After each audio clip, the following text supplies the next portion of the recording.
Welcome to J is for Justice podcast. If live breaking news and following true crime is your thing, then please consider subscribing to my channel. And if you like what you see in my videos, please consider giving them a thumbs up.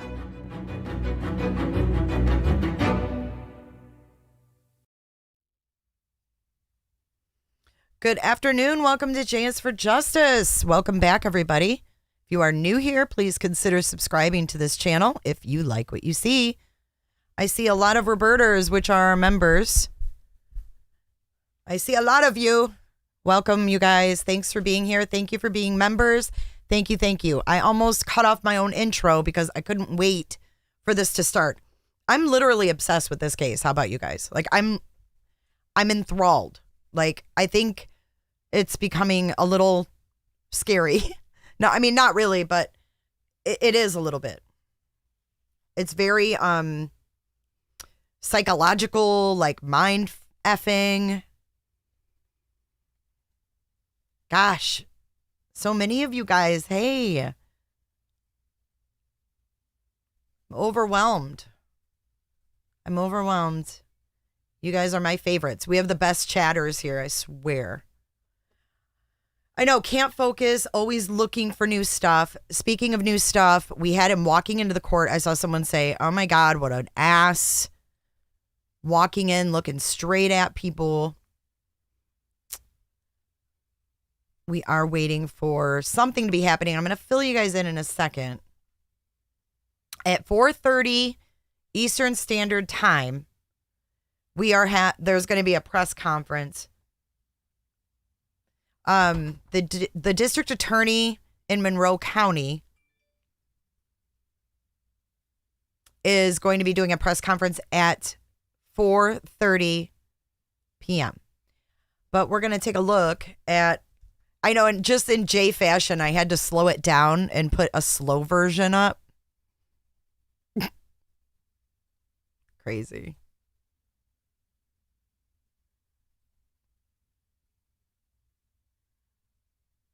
Rebecca Blum, thank you for being a member for 10 months. You are much appreciated. And you guys, we hit a milestone last night. We became 85,000 subscribers. So our next goal is going to be 90,000 because I like to celebrate in the fives because I just never know if it's really going to happen or not. So I want to just like celebrate every little moment that I can get because I'm really excited to get the play button at 100,000, right? That'll be pretty cool. So I'm looking forward to that. And 85,000, thank you. Look at Silence is Betrayal. Member for 1 month, and she's still here. Hey, Lee Charlie. Lee Charlie has some legal stuff to tell me. Do we need to do a call-in with Lee Charlie? I would love to, Lee Charlie. First, let's watch Creepazoid, and then I want to see what you guys think. Here's the slow one.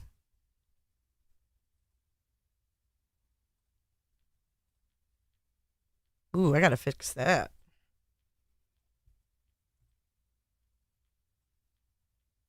It's a short. That's why it looks weird. It'll play again, though. Hold on.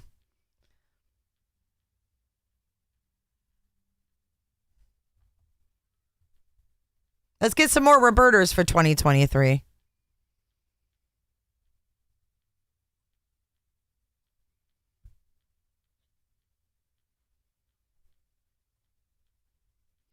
He looked over.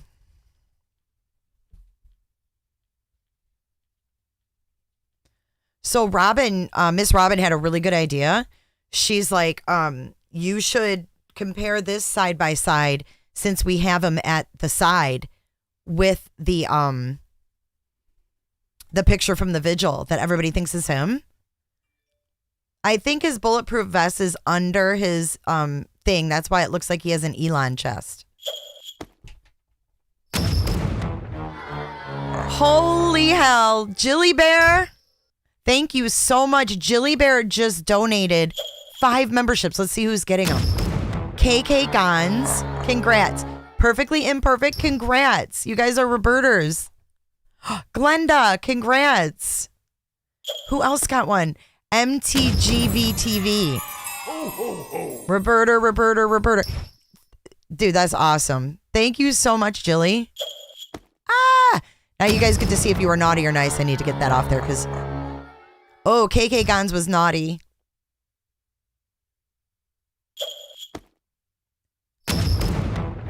Glenda was naughty. We're getting 2 naughty members right off the rip. Wait, let's see. Oh, Sean's Princess, you're a nice member. Olive, I did not see that. Is it the one in the blue, the guy in the blue coat? MTGV, you're nice. I think he's a little worried. Yeah. Let's look at it again. How do you get a gifted membership? When you join the chat, it will say like if you will accept memberships, and you can say yes or no. Roberters. Oh, they pick, but you have to approve it. Rebecca Blum. She's on the nice list. Rebecca gifted one. Okay. True crime for you. Whoop whoop. Belinda. Belinda. Janice Barnes. She's been a Roberta for 18 months. True crime for you. You are a naughty member. This is fantastic. I am having so much fun already. Like, F you. Hey, look at Santa's gonna shoot his ass. Watch.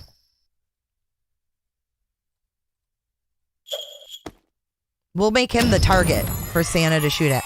Janice Burns, you're on the nice list.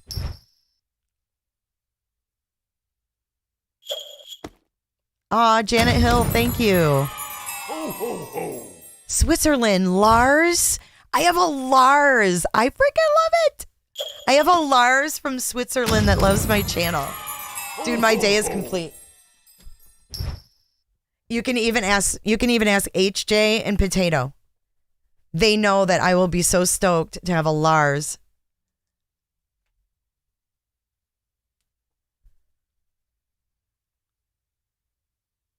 Hit that crooked nose. Hit that broken. Let's break it again. Maybe it'll straighten it out. For the record, Your Honor, welcome. I can't wait either. Miss Robin, go make yourself a dang quesadilla. And you know what else, Miss Robin?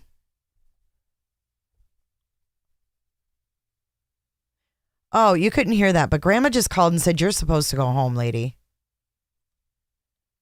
Naughty from Wisconsin, KK Gons.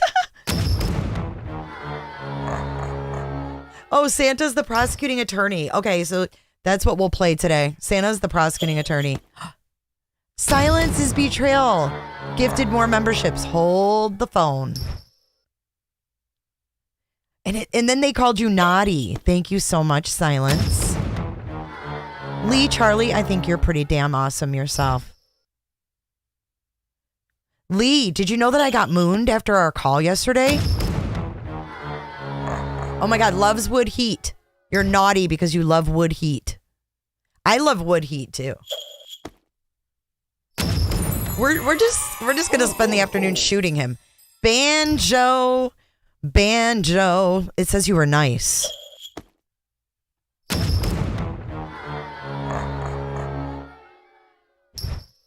Casey was naughty.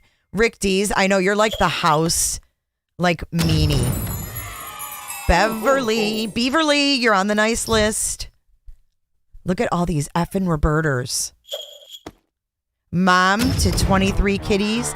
She's got her tea with lemon and she's listening. Jill Pill, you were naughty. 11 months, mommy. I called you mommy. Lisa, Nightbot's girlfriend. Hey. Olive Juice, look at her, 10 months. I love you, Olive. The kitties are so happy. All your food was at the front door this morning. I think Amazon came at like 5 a.m. You guys are so supportive and so great.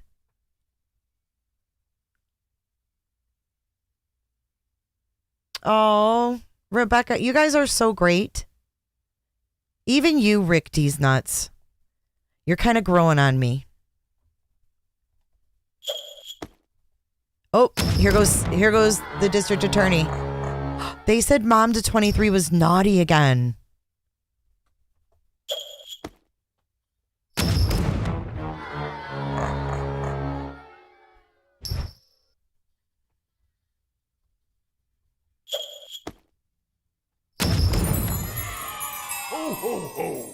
That's for you, Rick. Can you guys not hear? You don't have any of the audio. Oh, Jesus. Guess it would help if I put the audio on. These nuts. Lars, I know. Where's Clive the Mooner?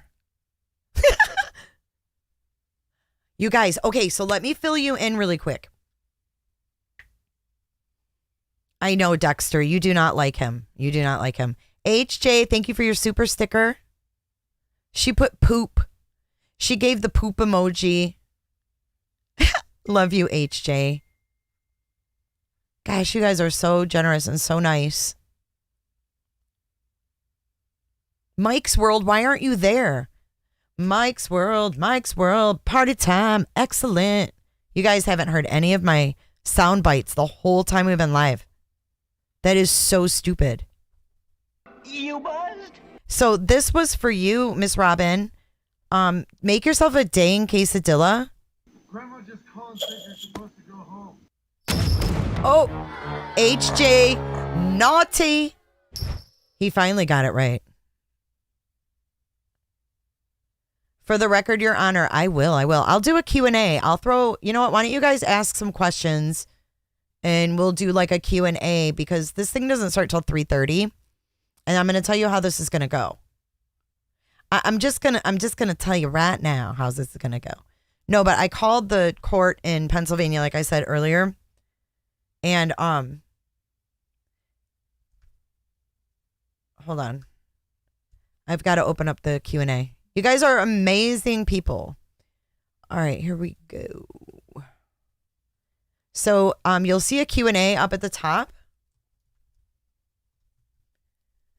And you can put your questions in there and then I can see them and I can ask you guys or I can answer or whatever.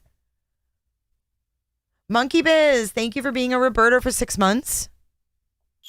Hold on, I gotta catch up with what I missed. Roberta.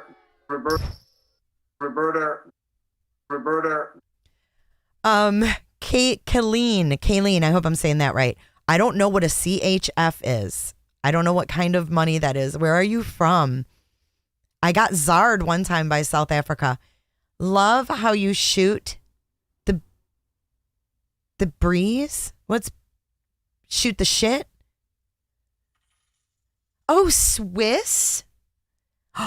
Swiss greetings? Ah! No, we're not going to be in the hearing, yo. Hold on. Let me get back to my live stream. Okay.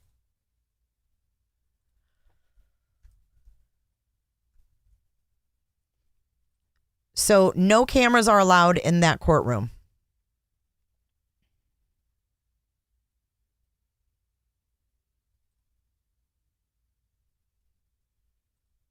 And we'll get going. Ooh, we've got a presser, guys.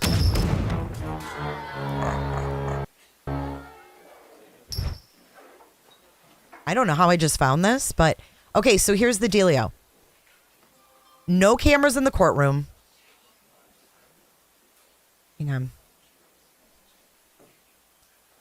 No cameras are allowed in the courtroom, okay? The only place cameras can be is in the hallway. Megan, you're naughty. 25 months? Oh my gosh. It does seem like a long time.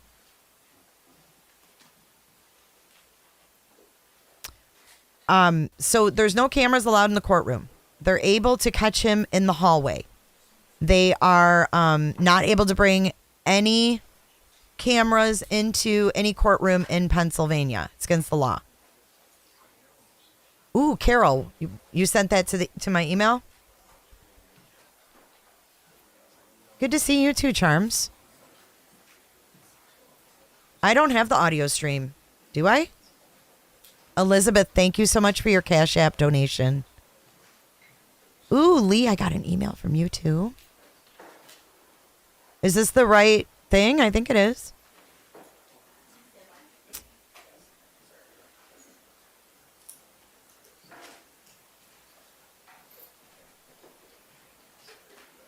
I don't know if this is the courtroom though. She didn't tell me they were able to have audio. It's awesome. I didn't expect that. Oh, it's only audio. Okay, I'll read it in a few, Lee. Thank you, guys. Reach out. But listen.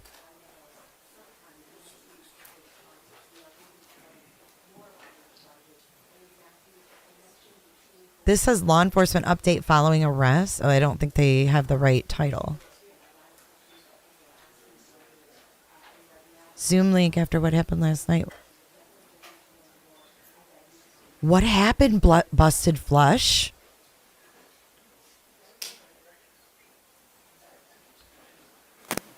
Aw, thanks, Lizzie. Thank you, guys. I wouldn't be able to do this if it wasn't for all of you guys. Okay, so anyways, I called. They said no cameras.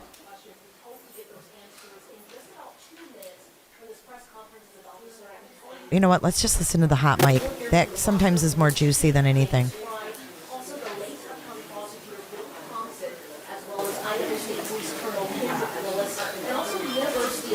Okay, that's all the media there.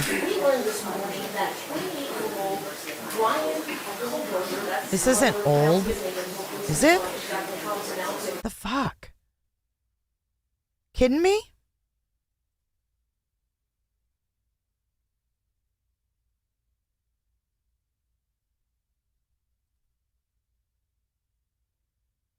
So Law and Crime is live with it, but they're not live. They're not live. My Facebook Messenger? Oh, boy. I don't even know if I can get into my Facebook Messenger. Could you email it to me? Oh, yeah, you're talking about the Jared case. Brian's father might be charged as an accessory to murder and flip on Brian? What? No, Lee, say it isn't so. Kidding me? Kim Hunter, thank you so much. Texts. There's a lot going on right now, guys. A lot going on. I'm a one-man show here. We have audio. This is the hallway. This is where they're going to walk him. This is the main feed. HJ, you're the best. You're the best, HJ. HJ.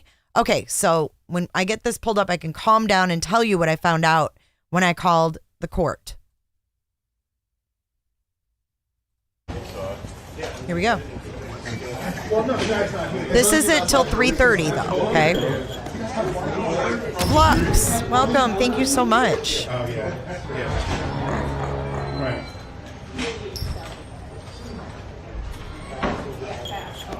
Oh, about the driving. Okay. So what you're going to see here is you're going to see him come through this door. Holly, thank you so much. You're going to see him come through this door because only cameras are allowed in the hallway. So I called and I got on the list because there's one camera allowed. So it's a media pool. And I know people like to be smartasses in my comments and say, oh, they won't stop you. You know what, you guys? People that think that I do shit underhanded can fuck directly off because I don't. I talked to Stacy there. She's the public relations for the county court. She was very, very nice. She wanted to know the name of the podcast because she wants to listen. Can I get a for that? I thought that was pretty cool. So anyways, the only camera that's there is one camera in the hallway. There's 120. Are we gonna renew the lease or get new ones or anything like that? There's 120 some media on the list, okay? So there's one camera there, and I'm learning all this as I go. So there's one camera there. Holly, you're naughty. Steve, thank you so much, Steve. Yeah. So I mean, is it Danny's call or is it somebody else behind that? he's going to walk through to the courtroom. She said that is the only footage we're going to be able to get. Hey there, pretty young lady. Happy New Year to you and yours. Happy New Year to you and yours, too. I love you, Lars. Lars! I just love it. 3:30 the hearing begins, but you know, they're going to walk him through before. So as soon as you hear that door go, you're going to see him. He's evil in the flesh. Hey, listen, when we get burned and when we spend a lot of overtime, you know, returning these things and picking them up, maybe somebody will get wise to it. She said, we came home, we planted flowers. Yeah. I think this is under some pretty heavy security. You know, this is a very, very high profile case. Yeah. Oh. We'll do. Okay, very good. All right, Jeff. Bye. Thanks, Jack. Oh, God, why did his name have to be Jack? Anyways. And why, you guys, how is it that Xana went to Jack in the Box? She went to Jack in the Box, and there's like 50 Jacks in this case. Yeah, we're trying to figure out. You look good. Cameras cannot be in a courtroom in the state of Pennsylvania. It's against the law. I learned that this morning. Hi, sweet cheeks. Oh, thanks, Truth Seeker. Thank you for being here. You guys, don't be shy. Speak up. Everybody's welcome to chat here. Even Mike D's nuts. JB, it's we have to stand down. Thank you, Carol. Right, but Jack in the Box, like Jack D, Jack S, Jack. Dexter, you don't think he's a serial? Lori's Red Stags, thank you so much. I love my mug warmer. Look, Lori Stags got me. This is, you can put your coffee mug on there, and it turns on and off when you pick it up. You don't have to mess with it. Jake, Jack, and then Jack in the Box for dinner. Where am I in relation to this hall and door? So I am like sitting underneath the drinking fountain. I'm just sitting here on the floor under the drinking fountain, just chilling, waiting for Bryan to come out. Thank you so much, Christina. A cup of coffee for my warmer. These guys aren't messing around, eh?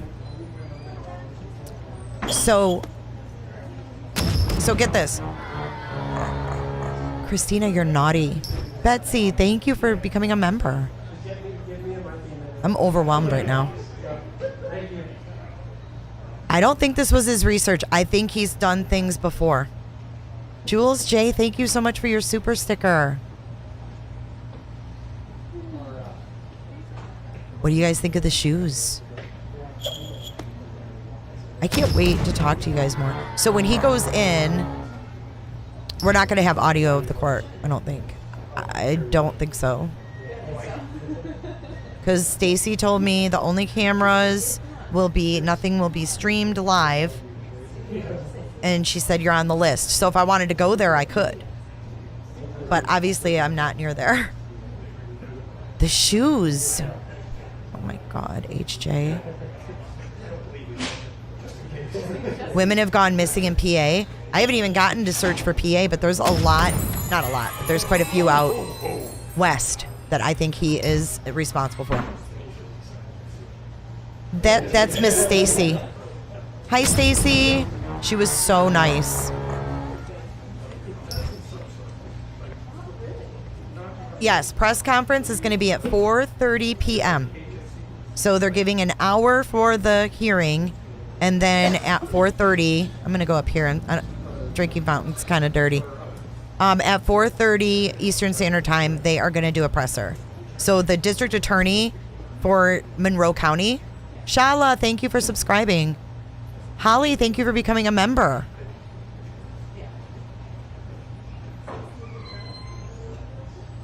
Mod, thank you for the super sticker. Hi, Yucky.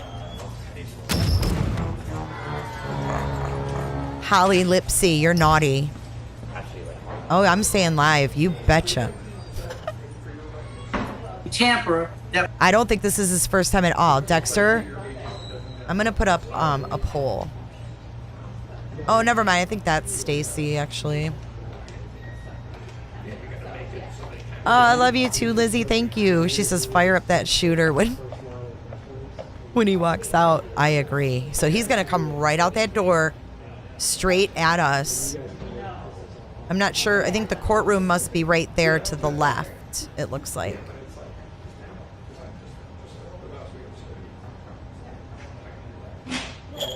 Could be Jill Pill. If they looked at the Carfax and saw the mileage, absolutely. Mod moderator, it says you're nice. Wow. People need to remember he still needs to be charged in Idaho. Grand jury hearing, then charge. No, they already have first degree murder charges on him. I don't think that's going to be an issue. I think they've already got the charges. They already charged him with first degree murder, right? There's not going to be any waiting on that. Oh, they were showing me where the hand sanitizer is. No, we're in the hallway. We cannot go in the courtroom.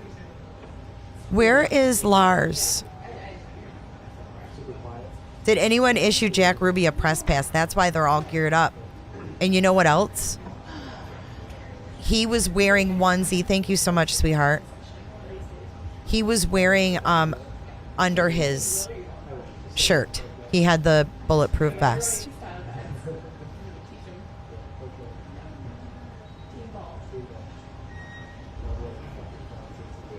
The cameraman that's sitting here is reading the YouTube comments in their chat for KIFI local news.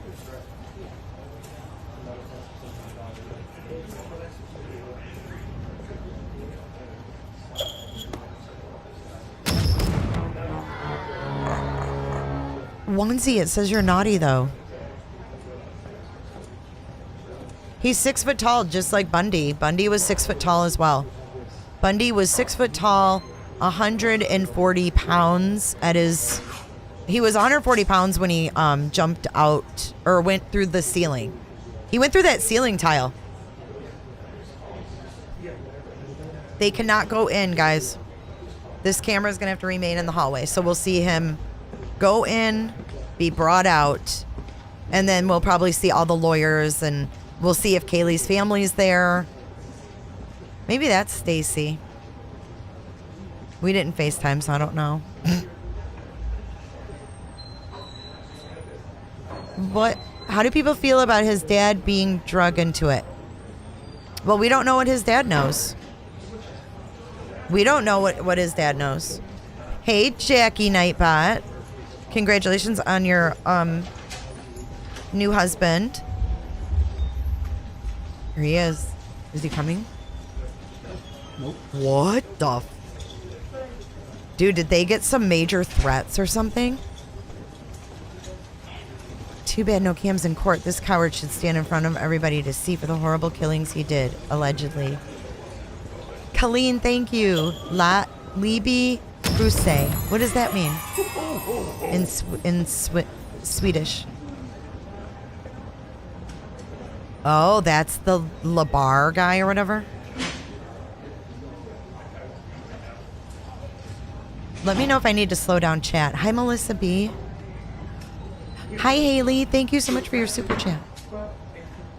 Haley, I need you to email me because I don't know how to reach you.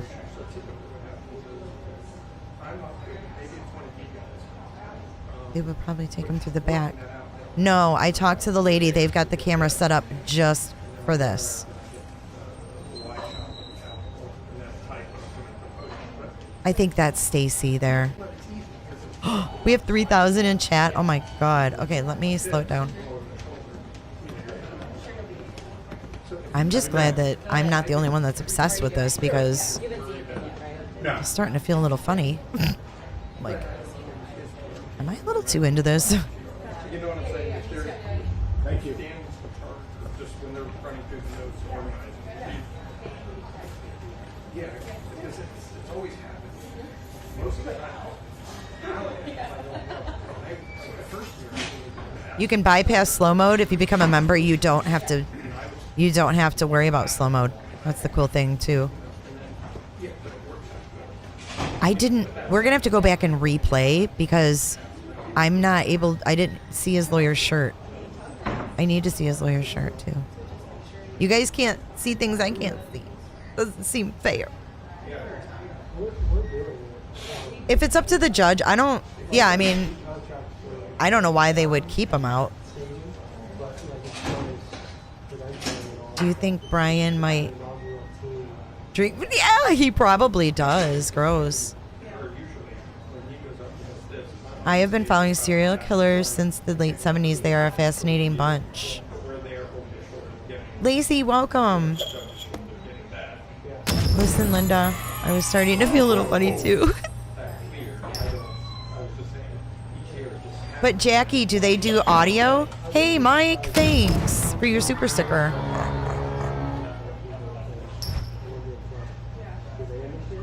$3:30 the hearing starts. So I don't know if they're going to bring him out at the last minute or what.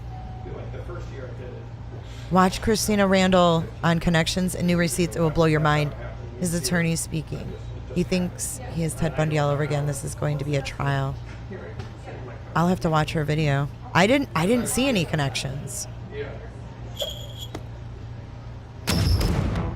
So do you guys think he's... Oh, Christine, welcome. Roberta. It is fascinating or you wouldn't be here. And just because it's fascinating doesn't mean it's fascinating like a positive fascination. It's just fascinating. It's the psychology of it. Carol H, it says you are naughty and I don't believe it.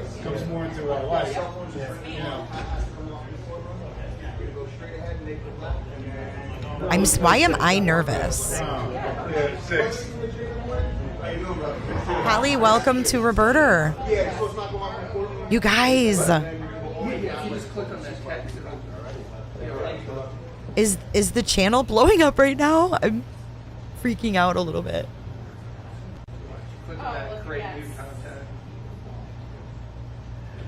S-Win. Oh, really?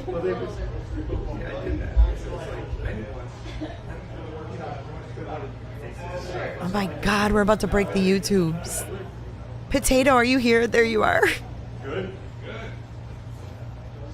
Potato, hold my hand. You didn't trust me? Yeah, the background, that's the news crew. He didn't trust me. I told him. He didn't trust me. But here's the thing. Let's Is listen. it through the door at 3:30 or starting the Starting at 3:30? Let's listen. I told him when that door was. Yeah, you told me. I did tell him. He didn't believe me. That's why he's up there. Yes. No, not just that. We were just wondering if somebody else came through. No. Santa's shooting the door. Right. No, I'm not turning off that noise. It's a hot mic, Janeth. Jeez, Janeth. Janeth, are you related to Krish and Janeth?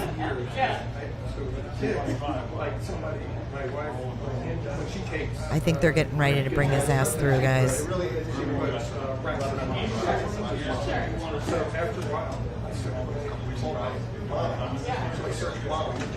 Ooh, look we got an MD in the house. Susan Kapler, MD. Thank you for subscribing. You guys are cracking me up right now because I'm freaking out because I'm at 85,000. I was like ready to celebrate 85,000 subs and you guys are crazy. And I'm just so grateful right now. 4 years. Jefferson Triplet has to throw in the monkey wrench and say, what if he's innocent? What's LFG mean?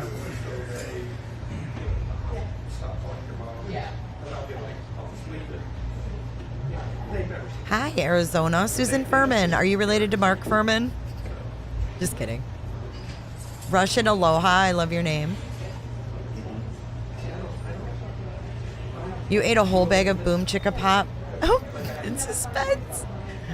Did you like inhale it?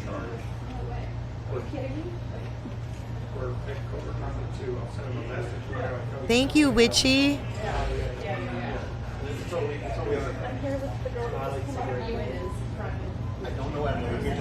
I started my channel in November of 2018.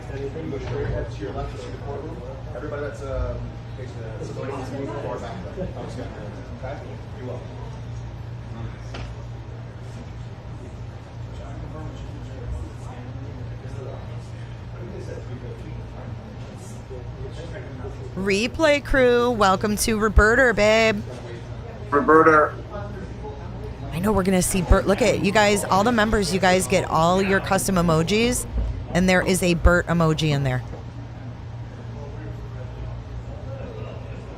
Hey, JAD in France. Oh my gosh, I have Lars in Switzerland and Jad in France.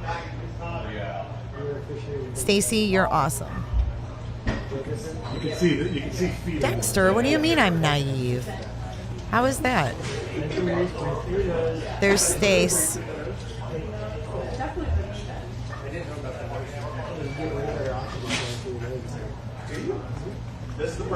He is in Pennsylvania right now. Mark says I burned up my whole damn holiday. BTK's daughter, it does look like her. Oh my god, what if it was? It's not. Replay crew, they said you've been naughty. Gretchen, welcome. Mike Robertolino. Looks like a Russian cop. He looks so badass. They're going to have that hallway probably lined, don't you think, before? Hey, David Skywalker. You think Brian murdered Chandler Halderson's parents? I don't know that case too well. Brooke had to strip down a layer. Aw, shit. It's getting hot in here. Oh my god, someone from Turkey. So I have Switzerland, Turkey, and France. Who can beat that? Thank you so much, Blade. Blade till dead. You know what? Someone might freak out and think you're Brian on social media. Just kidding. I heard that Kaylee's dad was supposed to be there, but yeah, I'll turn it for your life, but I'm not. Hi, Black Eagle. Oh, there went Brian. No, I'm just kidding. Mel's Gremlins, thank you for being a Roberter. Nana Pam, thank you for becoming a Roberter. What department? Let's zoom in. Let's see. That's a good question. It says sheriff's employees only, authorized personnel only, this door to be kept closed at all times. I imagine that's where the little cell block is, or whatever they call those.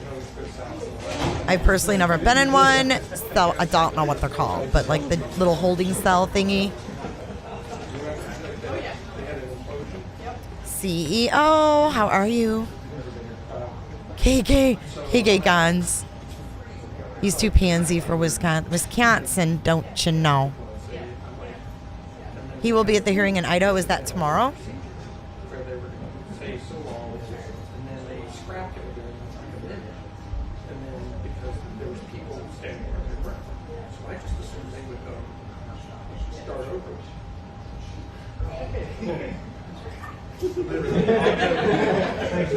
Thank you so much, margaritas. Scotland. Jeanette, that's pretty damn close. Croatia? Okay, Croatia takes the cake. Belinda, her son is Russian. I'm intrigued by Russians.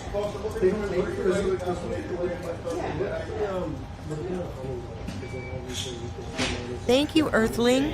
Nanu. I don't know, Mark. Hopefully tomorrow. Tracy. Hi, Tracy V. I know you came in right at the end of the live the other day, and I went to say hi to you, and the chat went away. Hey, Joe from Buffalo. Happy New Year, Ann Pulley.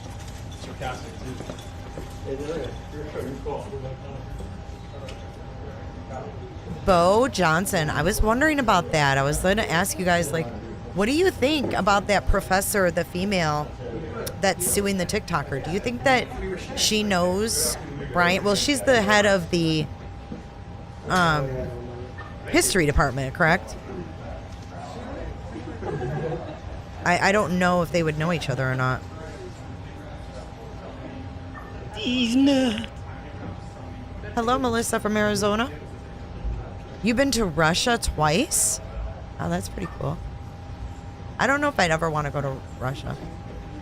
Ryan Stewart, you're amazing. That's good. Punani queen. What? That good punani. Chandler Halderson dismembered his parents. Well, the hearing's at 3:30, so they're probably going to bring him in at the last minute because they're not going to want his ass sitting out in the open for as longer than they need to. Hello, Catherine in New York. Hey, Baba O'Reilly. Dude, there's a shit ton in chat. Like, I'm not even going to lie. Like, what the fuck is this? And everybody's like, what the fuck is this? I'm nervous too. MY, you're pretty right on the money. Oh, let me go to my questions. I didn't. Thanks for reminding me, Leo. Uh-oh.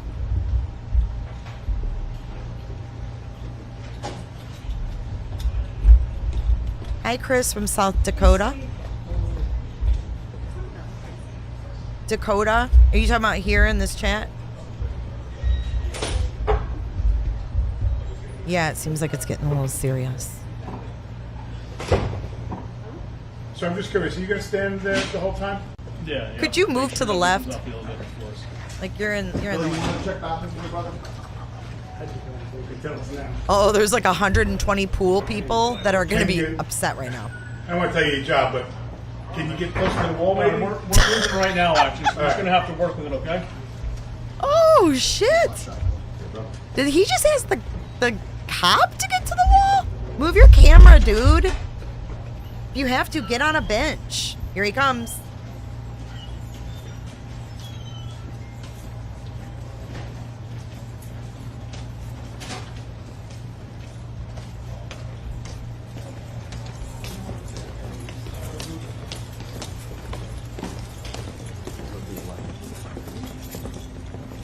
I feel like he's been waiting his whole life for that fucking moment.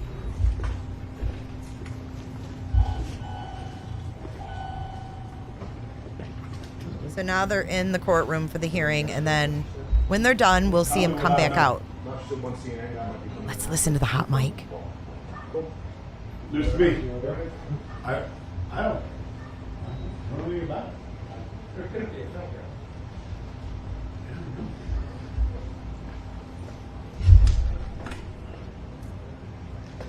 He waited for that moment his whole life. He loves this attention. Because you know what?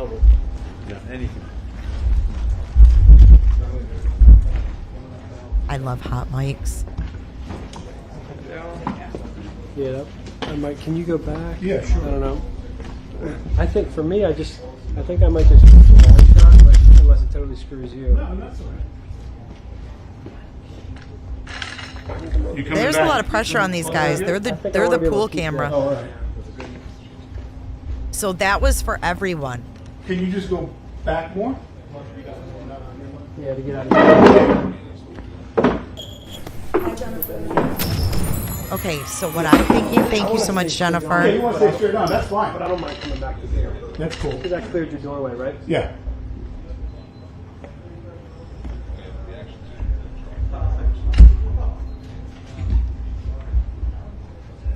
I think I think he likes the attention because he's always been shoved to the side. He's always been left out. He's never been included. He never fit in. Yeah. I think he takes a lot of Adderall too. And we'll know they're getting ready when they all start standing here and blocking the elevators. And you called it like there's always something at the last minute. Yeah, right at the last minute. Yeah, I was gonna make that joke. I was like, I bet you one of the guards will just stand. Yeah. Yep, they sure did. So he's in courtroom 1. Thank you, Colleen, my Swiss friend. You never want to be that guy that tells people. That's a very Really? No. Yeah, I can't tell. It's not right for me to say. No, but you know, respectfully say it's within your right. He looks like he takes Adderall. It's Yeah. probably just standing there. Wow. Just move a chair, move back to the wall. You're doing the same job. You know. I love how sassy East Coasters are too.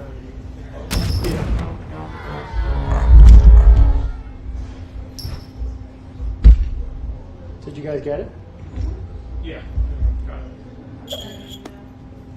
Yeah, if he does take Adderall.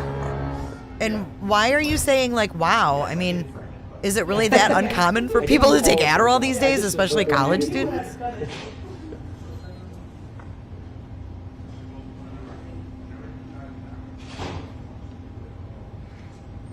If you're prescribed something, you get to keep taking it. Oh, you think he's embarrassed, huh, Mike Dees?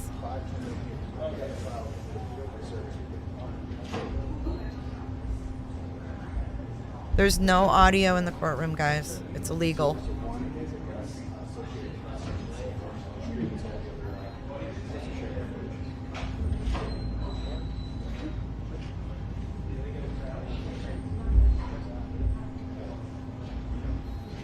Well, I mean, let's just call it like it is. Adderall is speed. It's a stimulant. I don't know why everyone gets so worked up. Like,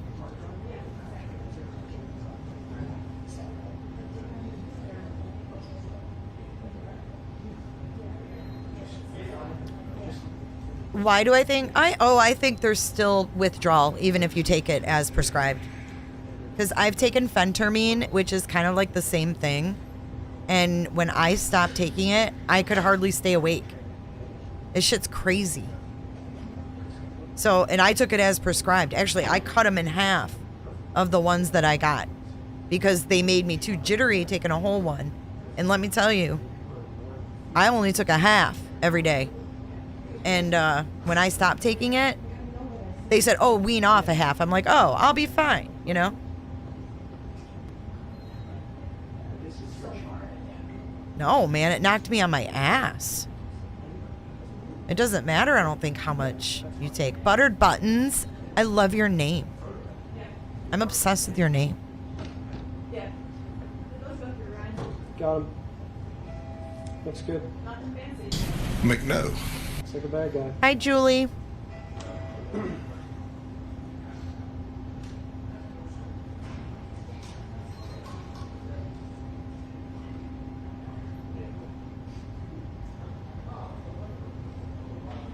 I don't think it's Red Bull. I just don't.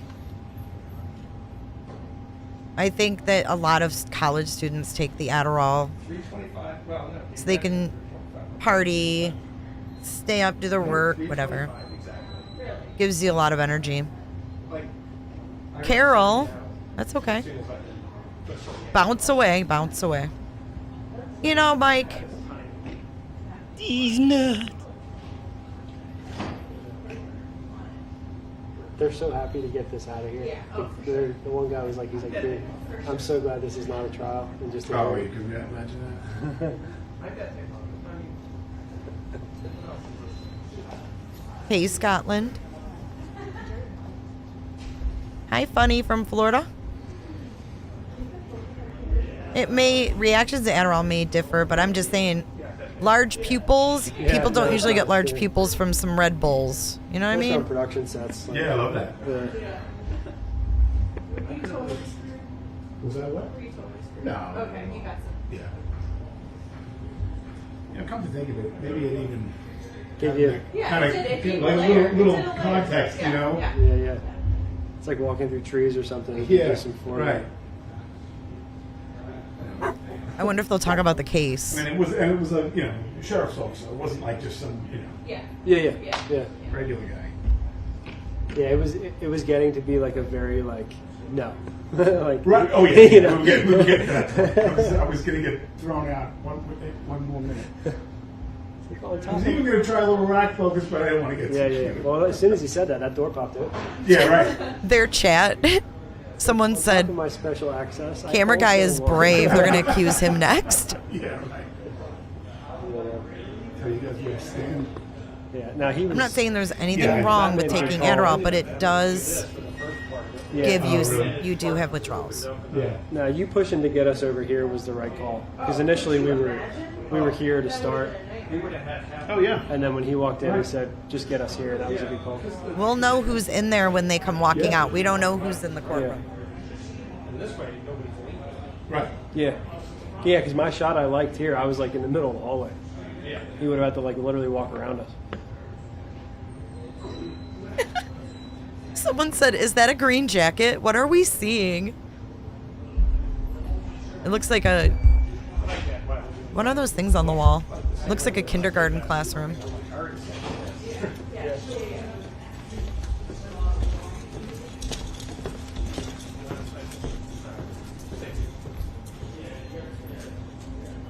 There's a lot of reporters in the courtroom, but they can't go live. They can't record and they can't go live. That's a guy's jacket? Yeah. I thought that was a chick's jacket. Sounds great. My lunch is my dinner. Good thing I ate that sandwich. Yeah. I would have not have had any food. Not even. Yeah, do like a little intermittent fasting. It's good every once in a while, you know? I'm not bashing anyone who takes Adderall. I'm just saying I think he takes Adderall. We do need to I stop think that's why smoking. he's skinny. You have to think about that. Adderall makes your appetite go away. Gives you energy. You don't eat. Your pupils dilate. I thought It's they were taking speed. care of it at 333. Yeah, I mean, I'm going to send a few and I'll go through it, actually. Aaron Hicks, Yeah. congratulations. Press That's conference on it. awesome. Congratulations on that. Celebrate every day.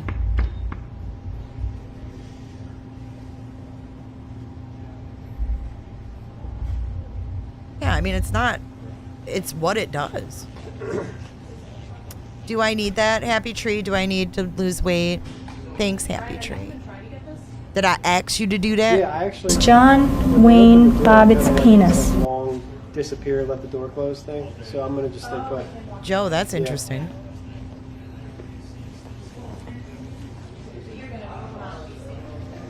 Yeah, I am. Why am I in the way? Hey, Anonymous.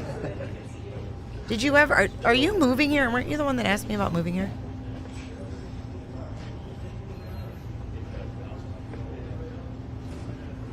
He's already in the courtroom, Mello. You don't want to go that way. Not here. We have a press conference at 4:30, and I'm sure we'll have...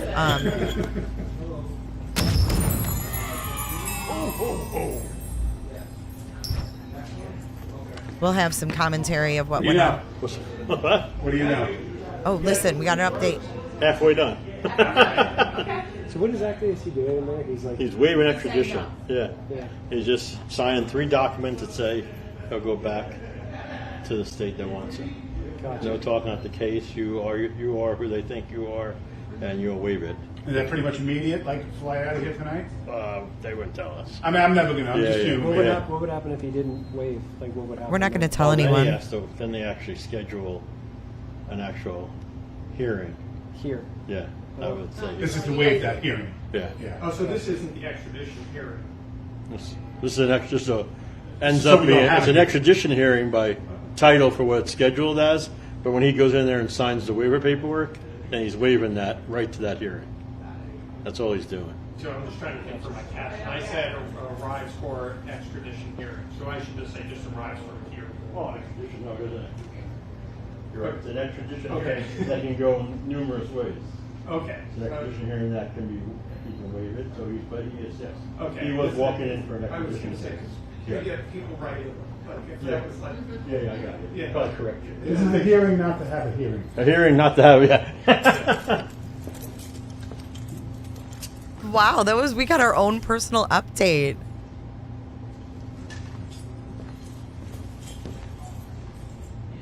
You know, it would have been fucked up though if he would have known when they were taking him and how and said it on air.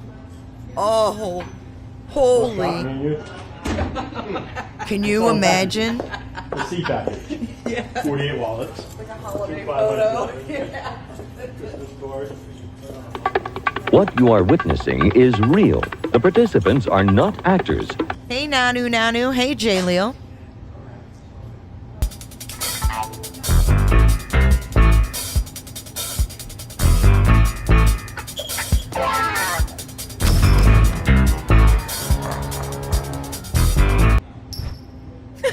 Alexis, can we send him pizza for keeping us in the loop?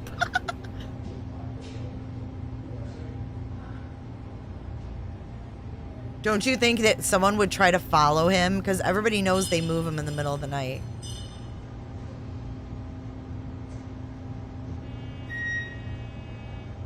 How do you know it's done?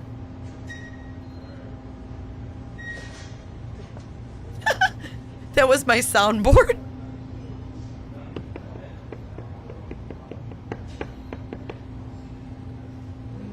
Judge Wapner.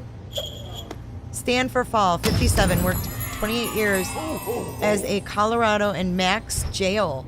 Been through about 7 serial killers.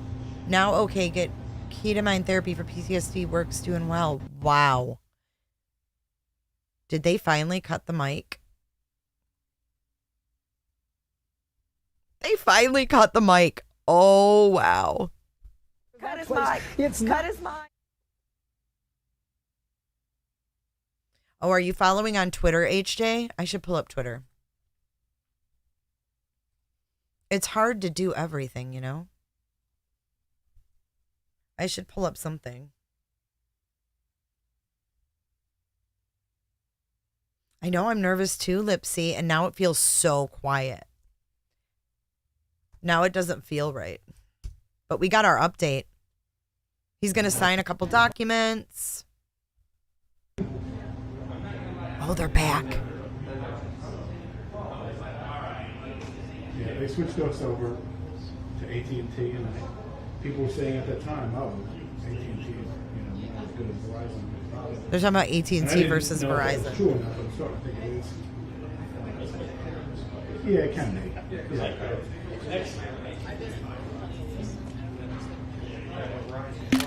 Yeah. I'll give you the courtesy. I'll give you the courtesy when they're going to come out. Oh, thank you. Yeah, they're going to holler my name. You'll hear SIP, and I'll say clear. Yep, appreciate it. Thank you. No worries. These guys are awesome. I know they're not going to move from You that guys have been spot. awesome, so yeah, we're definitely going to try to work out. Yeah, appreciate it. LT, do you mind hanging out 1 second? I'm just going to clear bathrooms, make sure we got nobody hanging. Thanks for being willing to do this. Yeah, Always appreciated. absolutely. And then you've got to jet over to Look at those eyes. Have to walk quickly. walk quickly. You all right? Where they go? Oh, No, I'm not, Joe. This building's closing up at 5, right? 4:30 usually. But Alright, by the so I time got- we get everyone out, Yeah, I was gonna say I probably can't leave gear in here. I should take it with me. Thank you, Kelly. I was gonna say I probably can't leave any gear in here. No, you probably want to. If you guys be here for a while. Yeah. What time did they schedule that over there for a time? I think 4. Yeah, Well, but by the 4:30. time I think they, it's 4:30 now. Is it now Yeah. 4:30? 4:30. I'm sure you'll have plenty of time. By the time they get situated over there. Yeah, it's everyone 4:30, has to guys. go over there is in there. Yeah. So Yeah, we should be good. Good. I did see that board one. The Corner Club was like, fuck directly off people, quit calling us.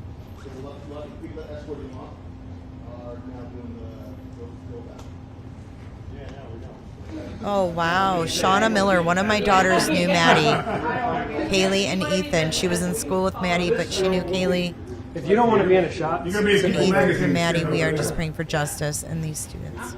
So sorry, Shauna.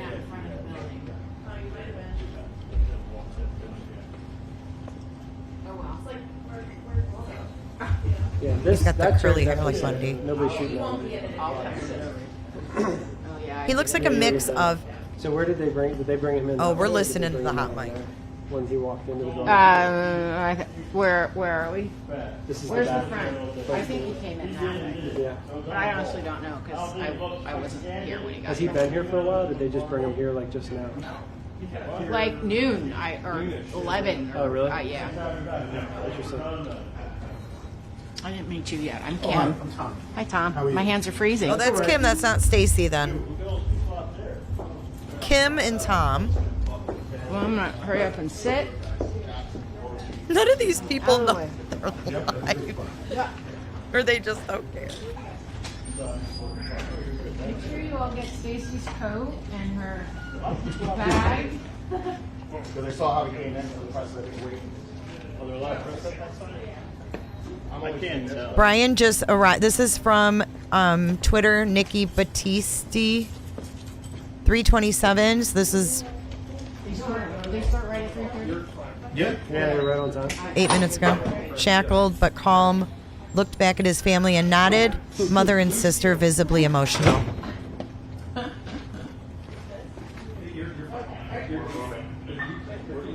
Good.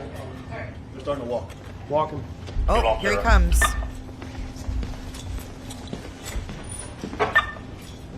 Do you got bathrooms? They should be clear. All clear. Bring the asshole through.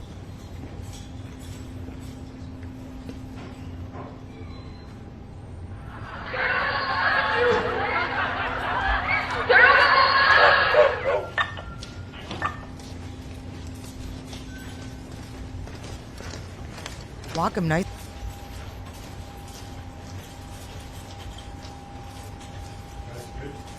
Can't wait to analyze this footage.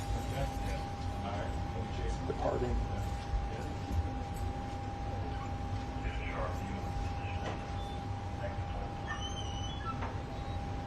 Departing. Departing. No Lee Harvey Kohberger today. That's what I'm gonna call him. Lee Harvey Kohberger. Departing.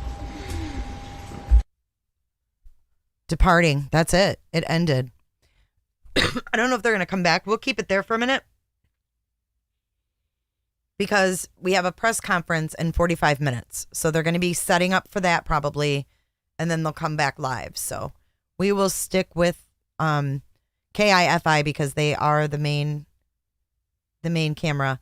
Frank Mancini says this is a very spooky episode of J is for Justice. That just reminded me of Lee Harvey Oswald. Yes, let's go back. I'll even slow it down. Yep. Appreciate it. No. No worries.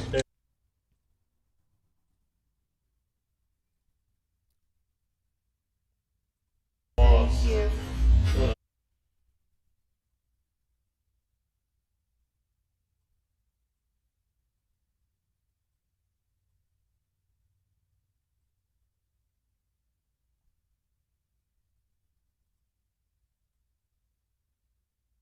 Sorry. Here we go. Trinda, he looks like an evil Blues Clues. He does. Okay, so that's what I was going to tell you guys he reminds me of. Steve from Blues Clues. What's that? Ben Stiller.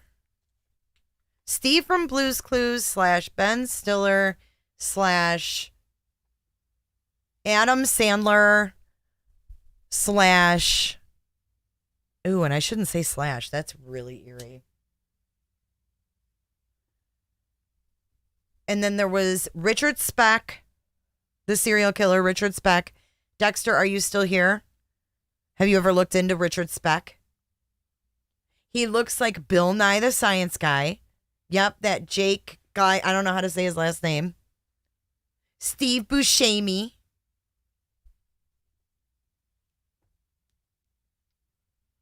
Warren Jeffs, or whatever. Ted Bundy. Steve Lookner looking ass. You guys are like, I'll watch him all day, babe. Adam Lanza. Why does he look like so many people? I don't know who Paul Bernardo is, but Tyson, I believe you. So that Fox News defense team sending investigators to crime scene? Really? Happy New Year, Scott Skulls. He kind of looks like part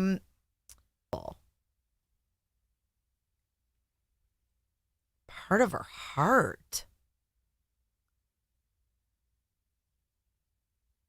Joe Butta.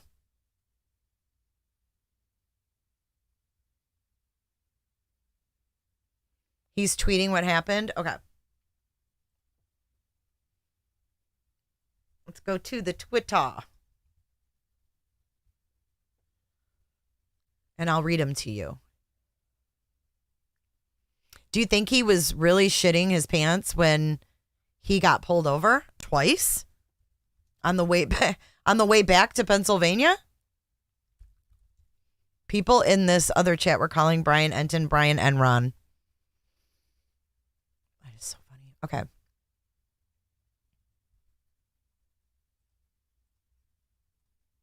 I wish I could just loop it, but I can't.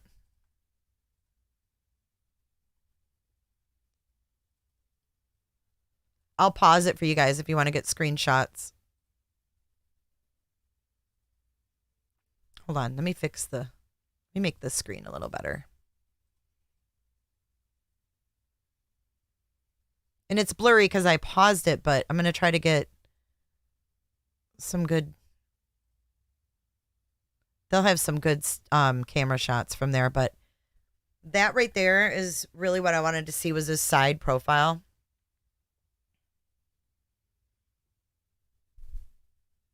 So that we can compare to the guy at the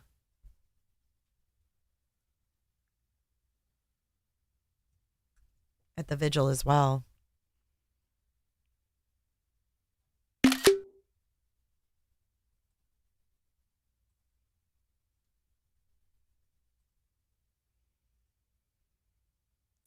You think he's skinny from being a vegan?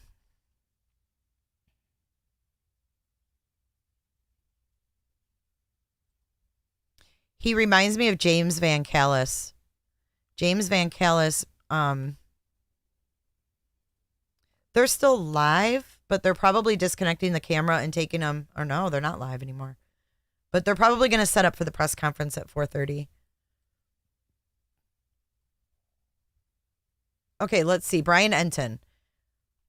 Let's see. I don't want to leave you guys looking at that. We'll put this on loop. How about that? Okay. So Brian Enton says,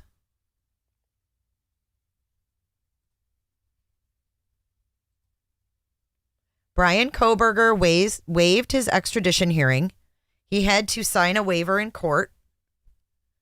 The judge explained to Kohberger the charges against him in Idaho and that he was voluntarily allowing authorities to transfer him to Idaho. Thank you, Paula Law. And we have...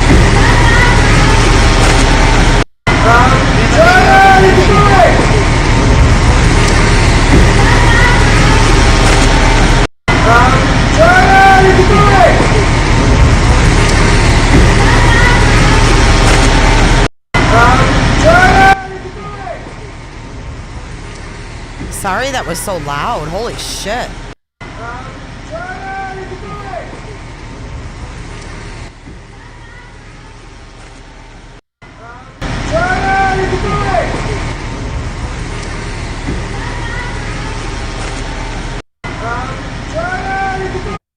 Sorry that was so loud. That was terrible.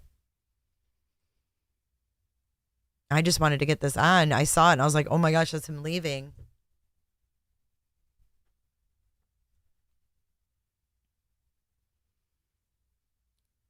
Did you think that was Steve? I don't know who that was. They said, Brian, why did you do it? And then when he walked in, they said, Brian, did you do it?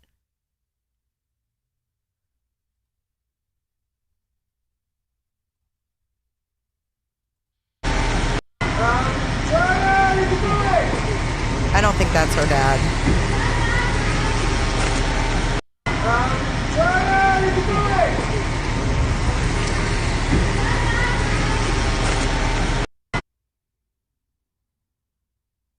He's being flown close to where you live. I don't even want his energy sitting in a jail here. Right. So this video was taken by Dominic or Ashley Montano. She must be there outside.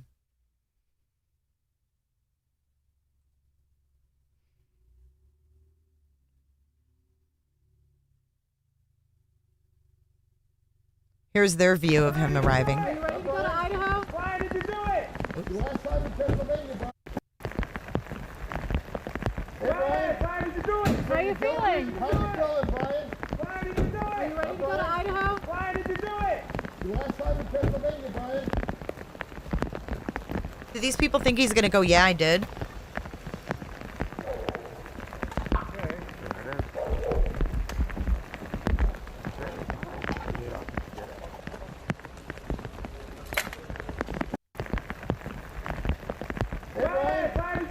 How you feeling?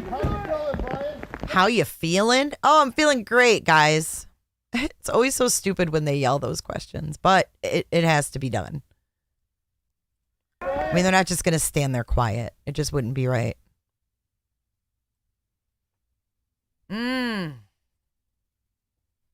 What do you guys think?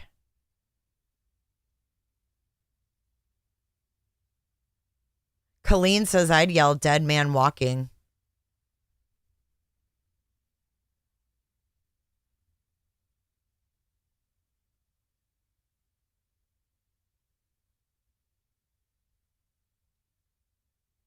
Exactly, Stuffers. They have more evidence than what we know.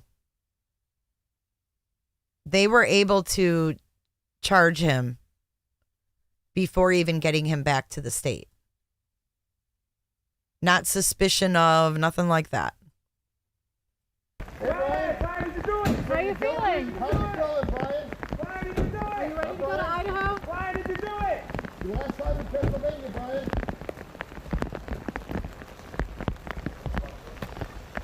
Daily Mail always has good picks.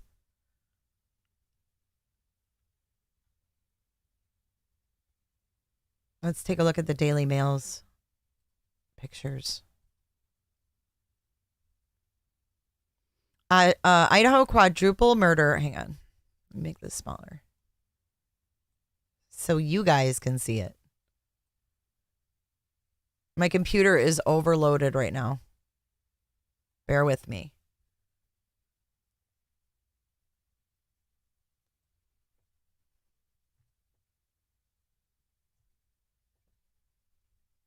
I got to shut down a couple windows. Hold on. I got too much shiz going on here.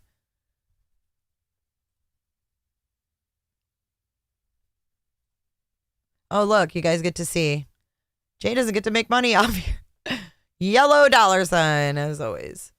All right. Idaho quadruple murder suspect Bryan Kohberger's family hide their faces as they arrive in court to support him. Criminologist says he's eager to prove his innocence as he waives extradition and prepares to return to College Town to face charges.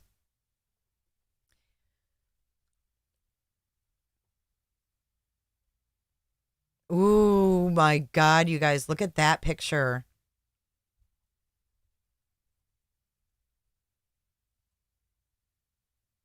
Now that's pretty creepy.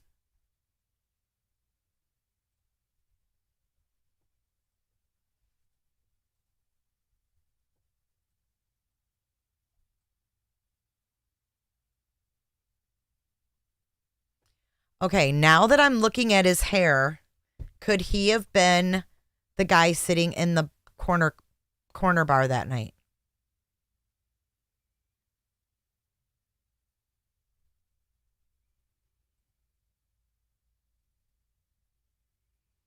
The guy sitting on the stool?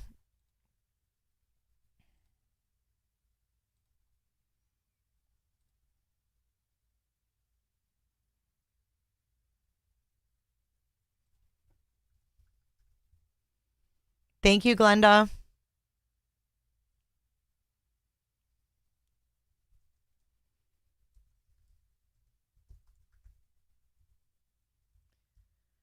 But the corner bar isn't going to say he was there. is my point.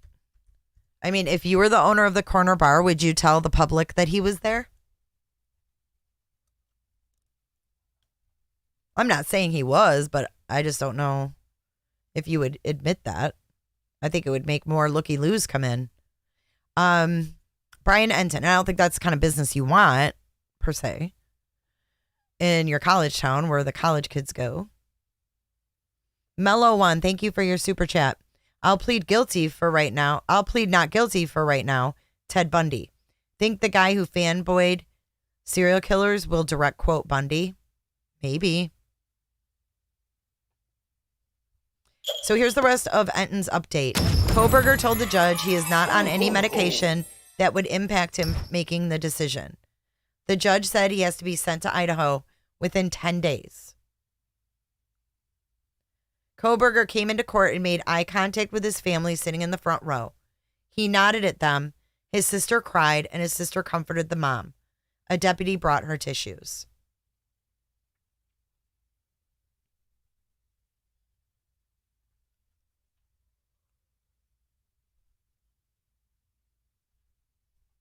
And that is what he has to say. That's it. I don't think a lot really happened in there, but I don't know if he spoke. He didn't say whether he spoke.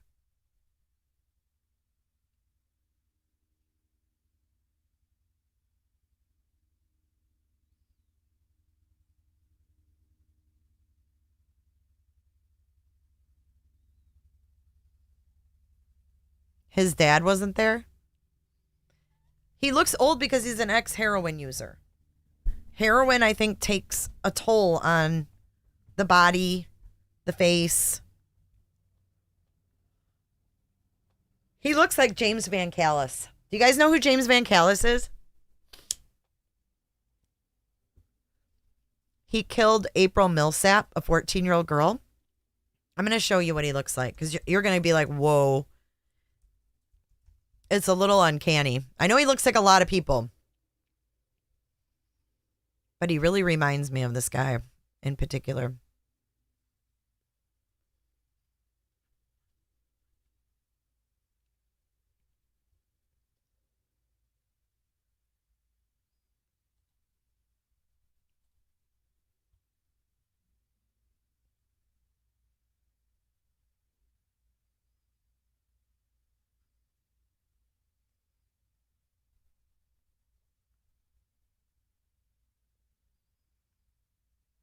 Of course, I can't find the right picture, but I'll show you guys this one. I guess it's probably the jumpsuit. A lot of these criminals look the same, you know? His dad was there. Zoom on his hands. I don't think they show his hands. All right, let's go through. Let's see. I don't think they show his hands here, though.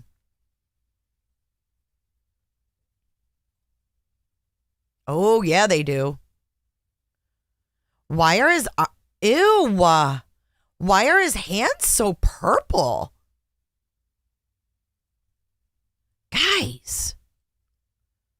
What did he do to his hands? Did he, like, try to get rid of his fingerprints? Did he put fucking acid on his hands? What is that?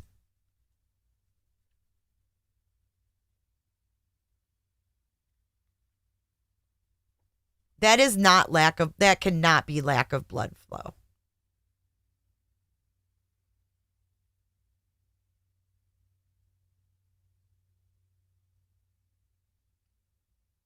Incognito Petito.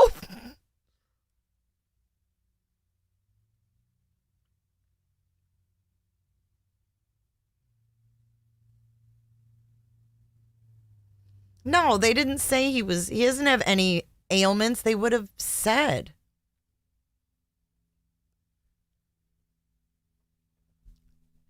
No, you guys, I think this is more than just scrubbing. Hang on. I've got to inspect.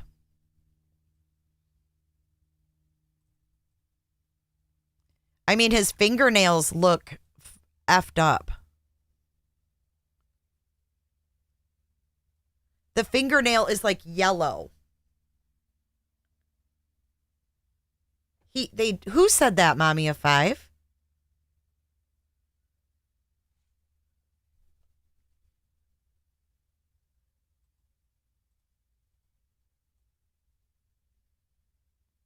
Tight cuffs. There's no way. I ain't buying it.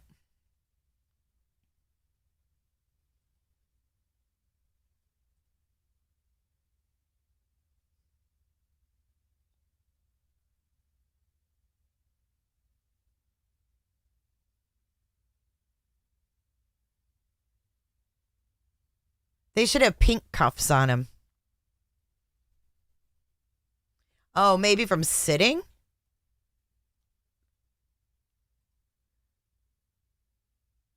Having his hands bent sitting? I don't know. That shit looks like more than just tight cuffs to me, but what do I know? What do I know? Because it looks to me...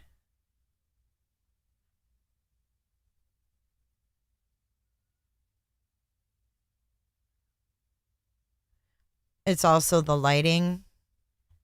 It just looks like his nail is yellow, but... I know, his thumbnail looks all messed up to me, too.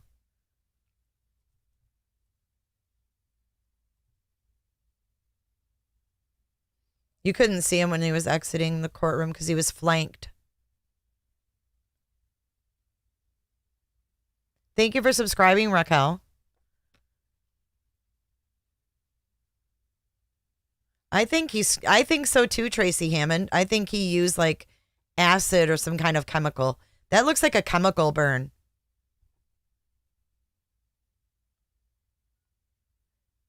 Almost like trying to get rid of your fingerprint markings.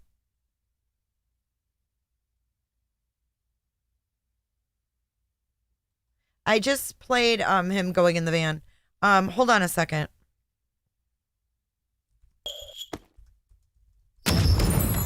Christine Ingram, welcome.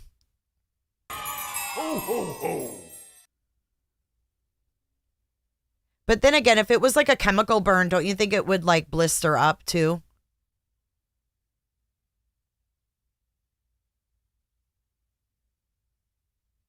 Excessive hand washing and they get chapped? Because I think if it was like a chemical burn, you'd see blisters.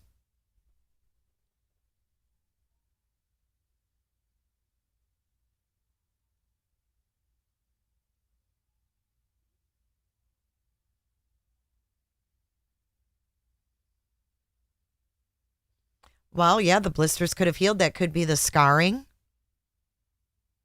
I don't know. It's bizarre. Zoom in on his nose? Okay. Hold on. Should we just zoom in on his entire being? Here, let's cut these dudes out.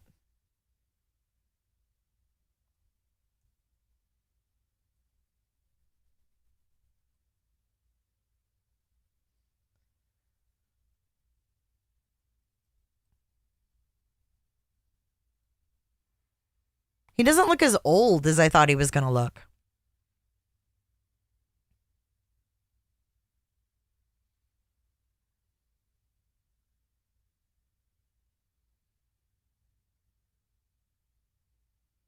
He left more than just fingerprints for him to try to get rid of prints. How do you know that, though?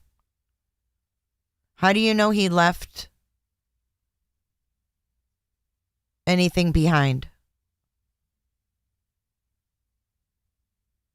I know, Rebecca. I feel the same way, too. He looks different in every photo I see.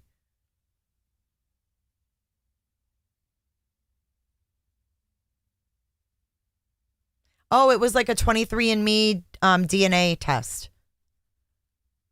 But how'd they get his DNA? His pupils. I know. Maybe they're... I mean... naturally large? I don't know about that. That's what that friend of his said, though. Do you guys think that he has an accomplice?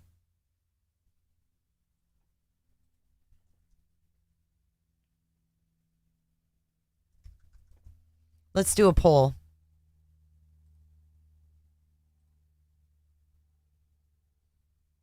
Wow, chat blew up for a little bit there, didn't it? Is it calmed down a bit from blood at the scene? But, oh, I see what you're saying. Tiffany, not that Tiffany M, gifted 1 membership. Let's see who's going to get it.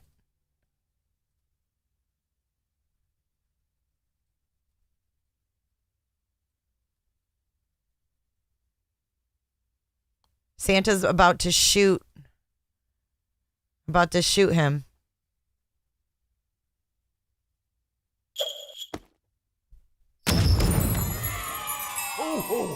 Not that Tiffany M, you're on the nice list.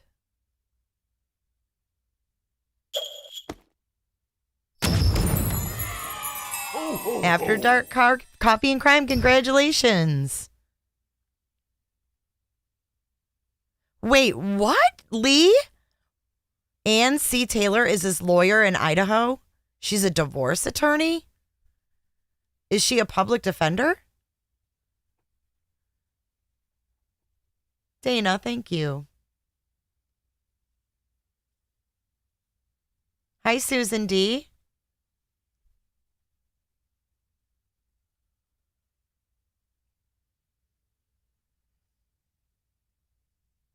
Menendez brothers, yeah.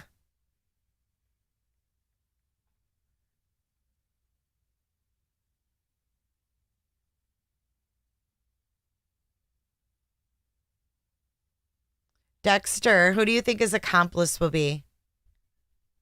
Not that Tiffany M. She just gifted another one. We're going to have another new Roberta. Oh my God, it's Joe Butta.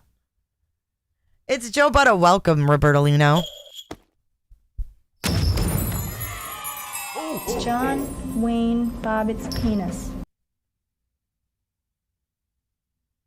Stand or fall. I hope you get gifted one. And Joe Butta, it says you were naughty. No, the family already said they don't have money for an attorney for him. It would be millions of dollars. It would be millions of dollars.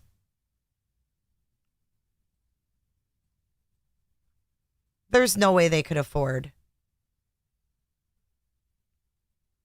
that. Let's see what some of your questions are, too. I forgot about that. Can we throw meat and knives at him? Yes, you can, Coletti. Do you think the survivors will have to testify? Maybe. Reggae Town English subs. I just discovered your podcast. My question is, what's... Oh, we'll go through these. We'll go through these in a little bit. These are great. Hey, Yolanda. Thank you, Paul Bowman.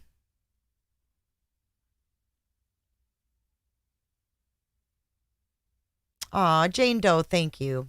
All right. Let's see his hands again. We've got about 20 minutes until they do this press conference. This is going to be, from what I heard, the district attorney is going to be doing the talking. I guess the district attorney there in Pennsylvania.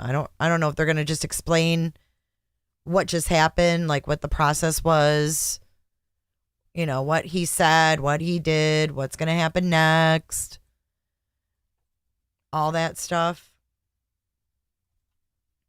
Thank you so much, Angie B. Love you. She said, thank you, Jay, for all your hard work. It's greatly appreciated. We Roberters love you. Well, I love you guys even more. Oh my gosh, this is his family.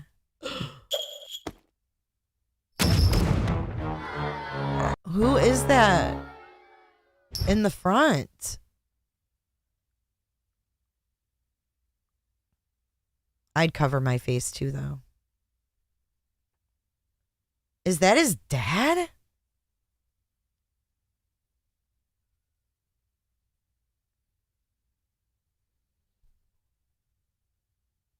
Do you guys think that there's a chance that someone planted the glove? Like, okay, I'm just going to say this right now. If it turns out that their evidence came from the glove that Krish McDonough found, I'm done.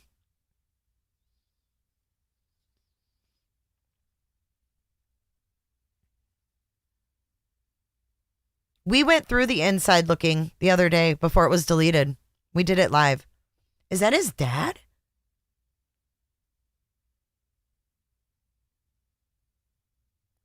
Like, why did Krish M find a glove? And if that ends up being their evidence, like, I'm truly done. His dad didn't look that old on Facebook.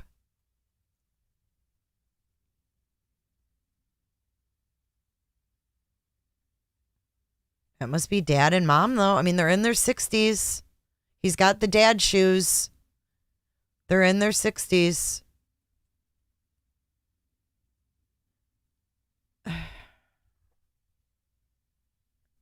CM said he was told it was the glove of an officer. How come I didn't hear that part of it? How come we only hear the part that there was a glove and never that follow-up? Thank you so much for following up on that.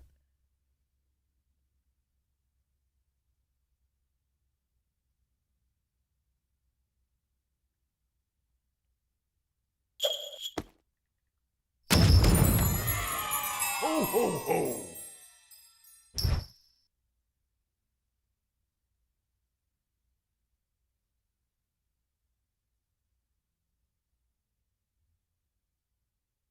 Oh, here, this just in. Journalists inside the courtroom say as Kohberger left the courtroom, he mouthed the words, "I love you," to his family.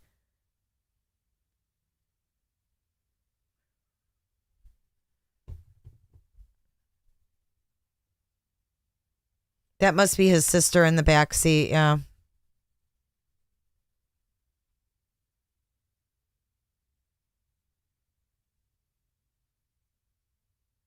Did you guys know that his sister was an actress and in 2011 she was in a horror movie?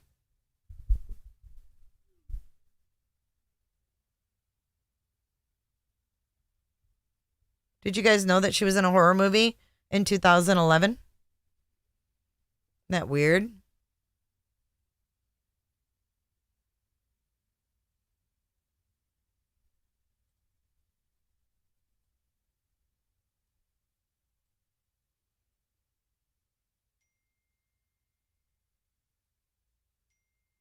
Now she's in a real horror flick. Hang on, I'm going to move my camera so we can see these better.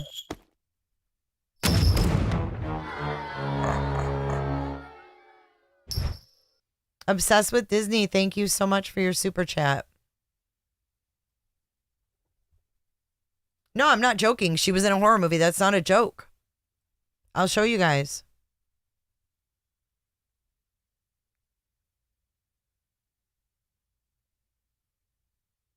That's the sister and the mom. And that's the therapist sister, Melissa.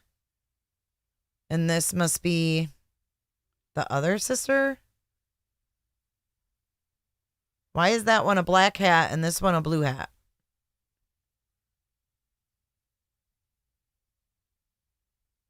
Is there two sisters there or one? That's Jason Labar, the public defender.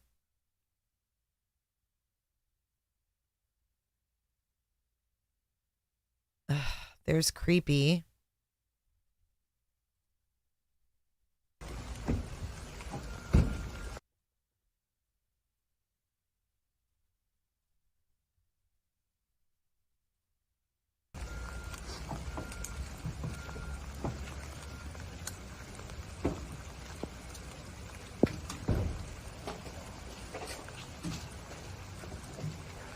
Hey, Brian.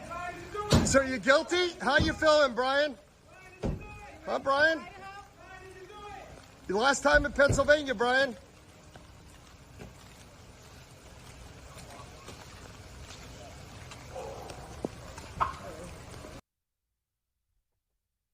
I needed. The question is, though, what I want to know is why that old man flew out to Idaho to drive back. Wouldn't it have been made more sense just to get Bryan a ticket? Oh my gosh, Janice Burns, thank you so much. Janice, you are so generous, and you never have to apologize for not being around. Life happens, and I love you, and thank you so much.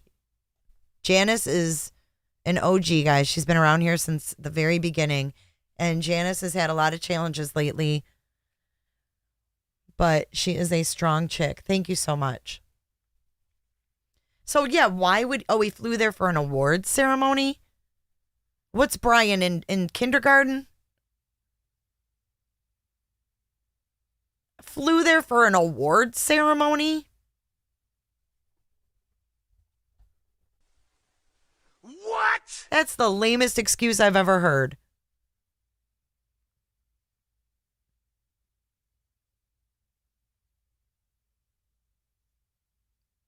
I mean, he was just at the DMV to get the plates on it. He was switching cars. I mean, they literally had to go to like an auto shop and get it all tuned up before they left and shit.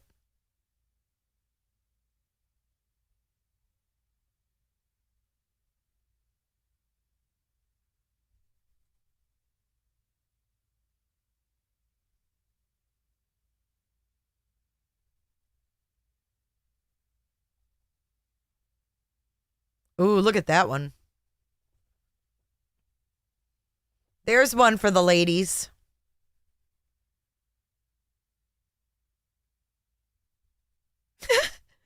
David Skywalker, he was awarded Student of the Month. It was Bryan's day to bring snacks, so Daddy flew out to Idaho. I'm going to go grab a Diet Coke Zero. I'll be right back. Yeah, he was Student of the Month, so it was his day to bring snack, and Dad had to bring a vegetarian snack. So he had to go out there to do that. Did I ask him to do that?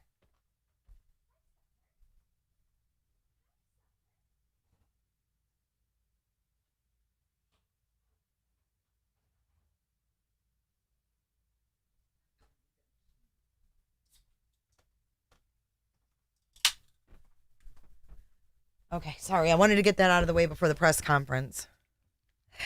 Audra D, we are sisters. Aw, Janice. And I hope you get to feeling better real soon.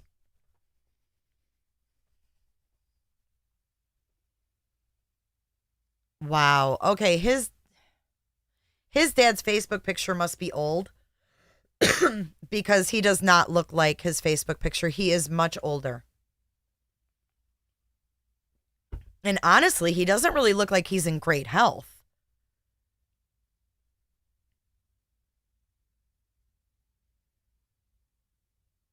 He doesn't look like he's in great health.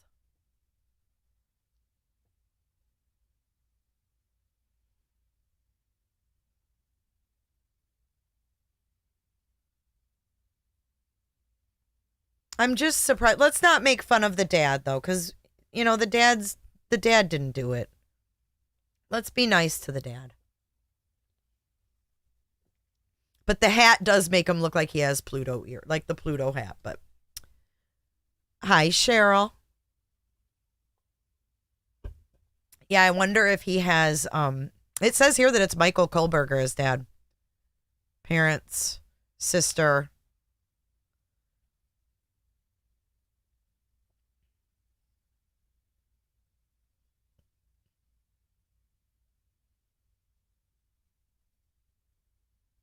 I mean, these are 60-some-year-old people, you guys.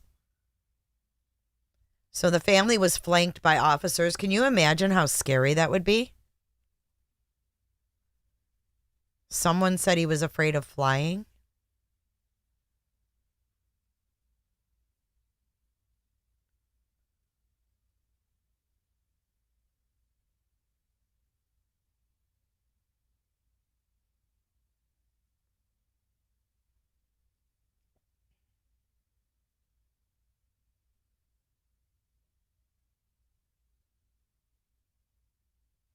Hippie babe. Don't want to break the news here, but Chris is no longer an Ellie because he has issues with telling the truth. So did he retire early? I don't know his whole retirement story.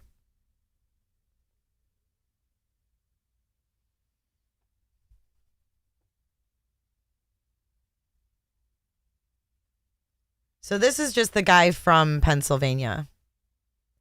He'll have a new lawyer, and this Lee says that it's some divorce attorneys. I don't know.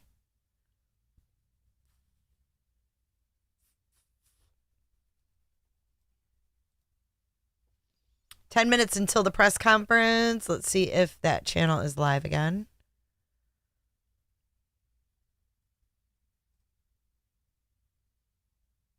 Nope. You guys keep an eye for that press conference if you can, and let me know. Ooh, what's this?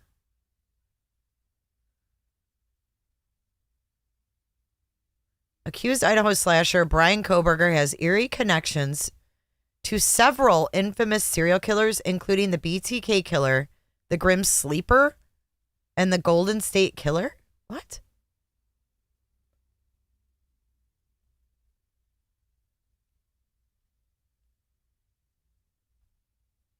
Who's the sleep? Okay, so did anybody watch the BTK with his professor? This lady?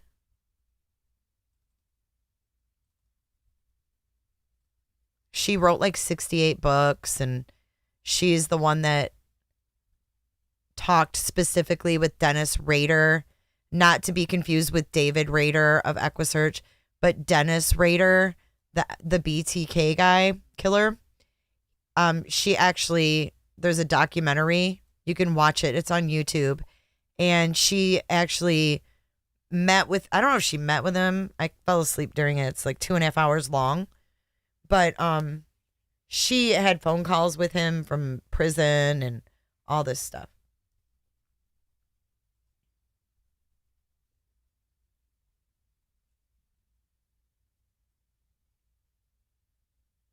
He's the Grim Sleeper. This guy. They all have those crazy eyes.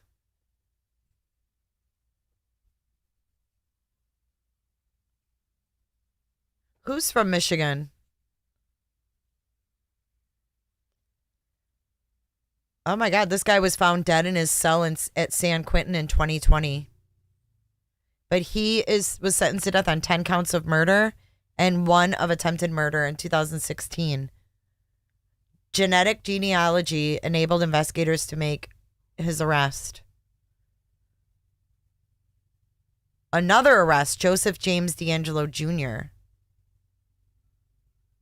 They committed, 13 murders between 74 and 86. There he is. Joseph James D'Angelo Jr. I don't know.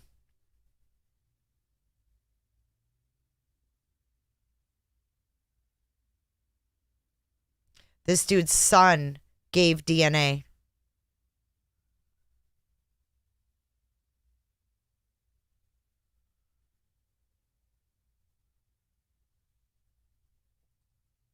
Weird.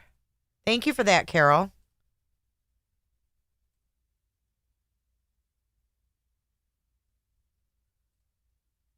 All right, I'm just making sure we don't miss anything. I don't want to miss that press conference. Okay, so his sister's name's Amanda, right?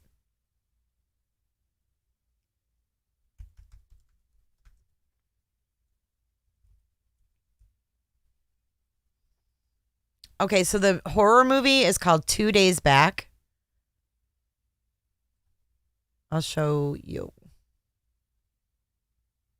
She played Lori in 2 Days Back.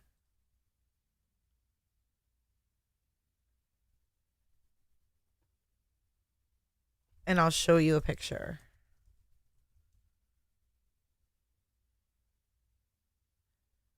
So apparently this is her.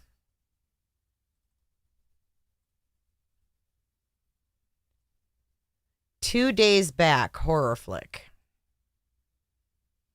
This is what the movie looks like. This is her right here. On the left and on the right.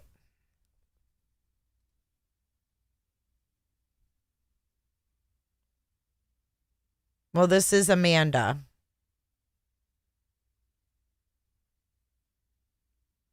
Thank you, HJ.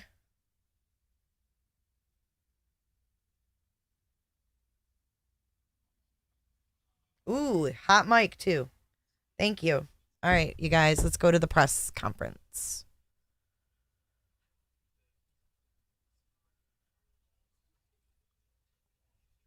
Smoke them if you got them.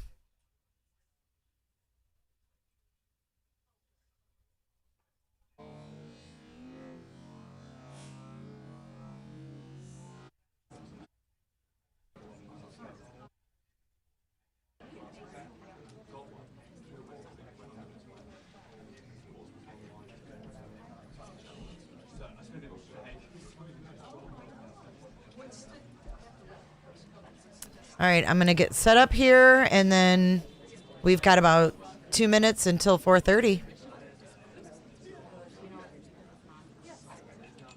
We're probably going to just hear about the process, how the process goes, how long they have to get them back to Idaho. And I don't know what else. Hopefully they take a few questions.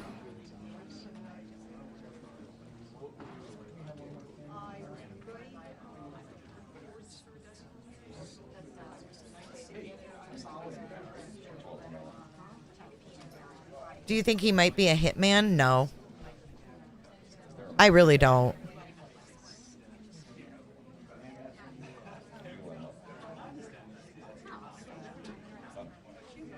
Yeah, I guess this is in Pennsylvania. So they're probably going to talk about, because they had him in custody, they have to address the situation to the public. You know how it goes. This is all just protocol.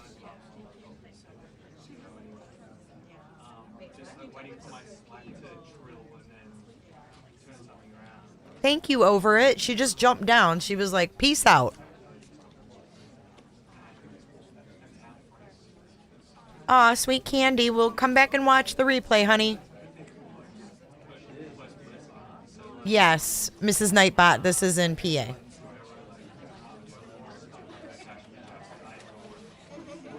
Pennsylvania Police News Conference on Bryan Kohberger. So maybe they'll answer questions on, you know, when they went in there and got him in the middle of the night.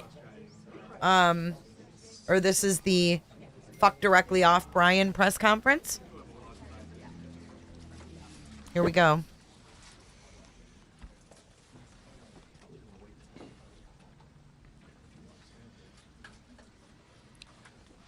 Good afternoon, everyone. My name is Lieutenant Adam Reed. I'm the Director of the Communications Office with the Pennsylvania State Police. Thank you for joining us here.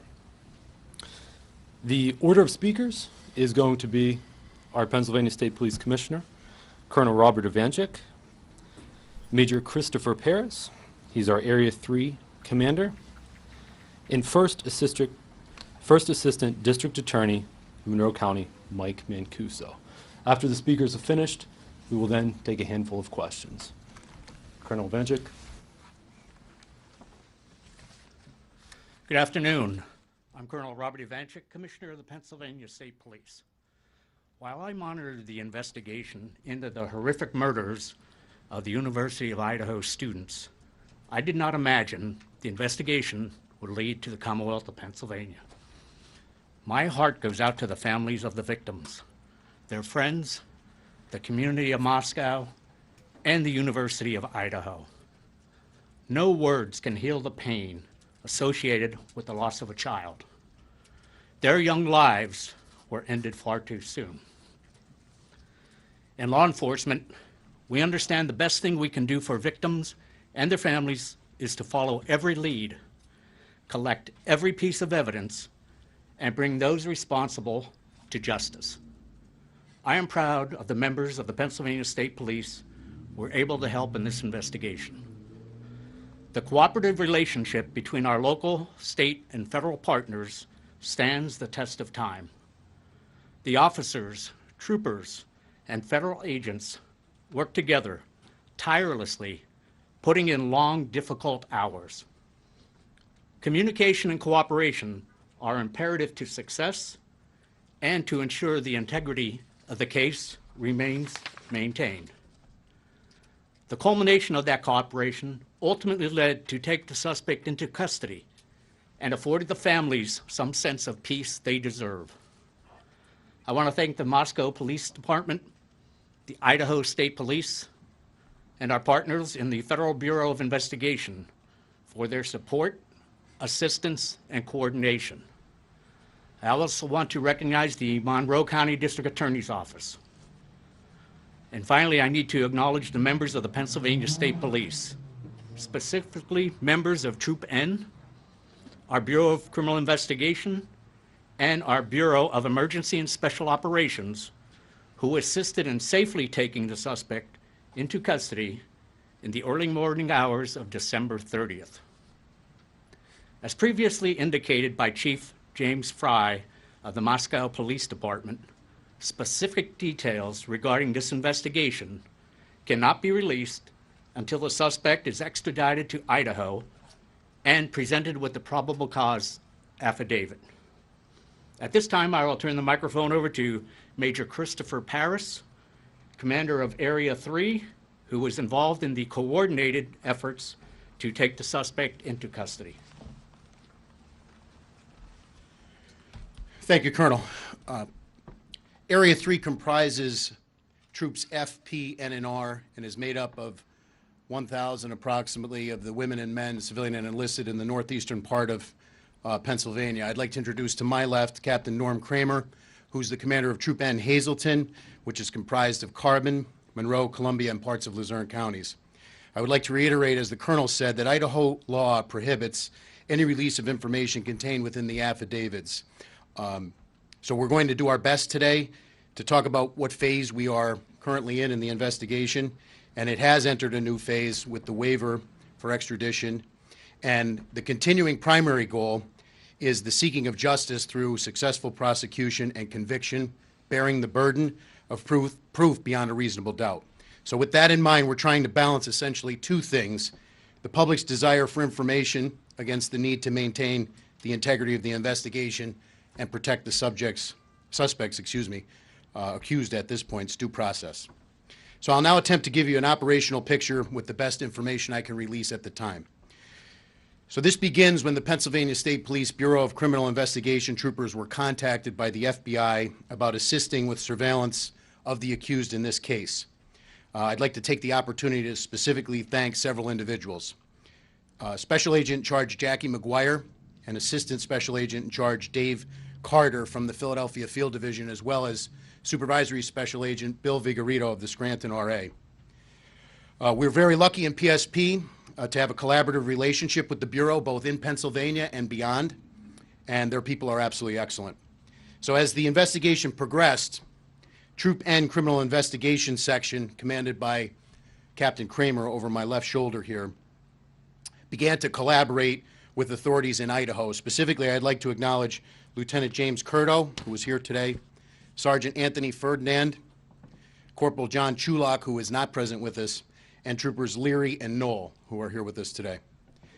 It was through this collaboration and the charges pending in Idaho that those troopers were able to obtain search warrants and a fugitive from justice warrant that was prepared here in Monroe County for the location in Chestnut Hill Township and the fugitive from justice warrant for Mr. Kohberger, respectively. I'd like to acknowledge the Monroe County District Attorney, David Christine, as well as First Assistant Mike Mancuso and their entire office. The support that we received was absolutely excellent. Once those warrants were obtained, the Bureau of Emergency and Special Operations, BESO, coordinates our Special Emergency Response Team, CERT. They were selected to serve those warrants, the 3 search warrants and the fugitive from justice warrant. To define what CERT is, it's a full-time tactical team maintained by PSP to deal with high-risk warrant situations, barricades, and other incidents requiring specialized tactical training or other capabilities. From their perspective, we essentially task them to go out and serve a arrest warrant for someone accused of a quadruple murder. They're activated several hundred times a year throughout the Commonwealth. We don't typically hear of their work in a forum like this because they serve the warrant, the person's taken into custody, and they go about their assignment. They are the ultimate professionals. It's a volunteer team. They're highly trained and highly motivated. Captain Norm Kramer, over my left shoulder, was assigned as the top comm for the CERT activation, which means he was responsible for coordinating our tactical preparations. So, tactical assets were then staged in the county, in Monroe County, into the evening of Thursday, December 29th, last Thursday. And in the early hours of Friday, December 30th, those warrants were executed at the location. Mr. Kohberger was taken into custody without incident. The scene was turned over to the FBI Evidence Response Team for processing. Mr. Kohberger was then turned over to the Monroe County Prison, where he has remained in their custody since. I'd like to thank the Monroe County Sheriff and the Stroud Regional Police Department for their support as well during the extradition process. Arrangements currently are being made to deliver Kohberger back to Idaho, where he can have continued due process and face these charges. So it's with that I will turn it over to First Assistant Mike Mancuso. Thank you, Major. Good afternoon, everybody. I'm Mike Mancuso with the DA's office, the First Assistant District Attorney. I want to give my condolences to the families of the victims out in Idaho for their loss. It's my sincere hope that this marks a clear step in the right direction of effectuating justice for those folks. My office's role was relatively recent. We weren't advised of the presence of the defendant in our county until only a couple days before the apprehension of the defendant. But when we were told, we came together and worked very closely with Captain Kramer, who did an excellent job in almost like a clockwork operation. Part of my duties were to ensure that 3 separate search warrants were issued. Those affidavits attached to those search warrants are still under seal, so I can't discuss their contents with you. But one was for the person of Mr. Kohberger, collecting DNA and photographs, that sort of thing. One was for the white Elantra vehicle, which I understand has been seized and is being processed. And one was for the address, the residence itself that he was living in with his family. I was at the scene, and I have to say that Major Paris and Captain Norm Kramer did an outstanding job in coordinating the efforts, not only of the numerous Pennsylvania State Police troopers there, but officers from other jurisdictions and disciplines within those jurisdictions to make this a very smooth, highly competent professional operation. It is a quirk, apparently. It's not in the norm of the states I'm familiar with that Idaho does not release their probable cause affidavit in support of their arrest warrant until after their defendant is returned to that state. But having read those documents and the sealed affidavits of probable cause, I definitely believe that one of the main reasons the defendant chose to waive extradition and hurry his return back to Idaho was the need to know what was in those documents. So that's a significant development. Beyond that, looking at the scope of the situation and the ties this defendant has to my county, I would hold our office at the disposal of the Idaho authorities to help facilitate a complete background investigation into the defendant, both activities prior to the murders occurring within the Commonwealth of Pennsylvania and his activities after the murders in Pennsylvania. So we stand ready to assist with that effort on an ongoing basis. Thank you.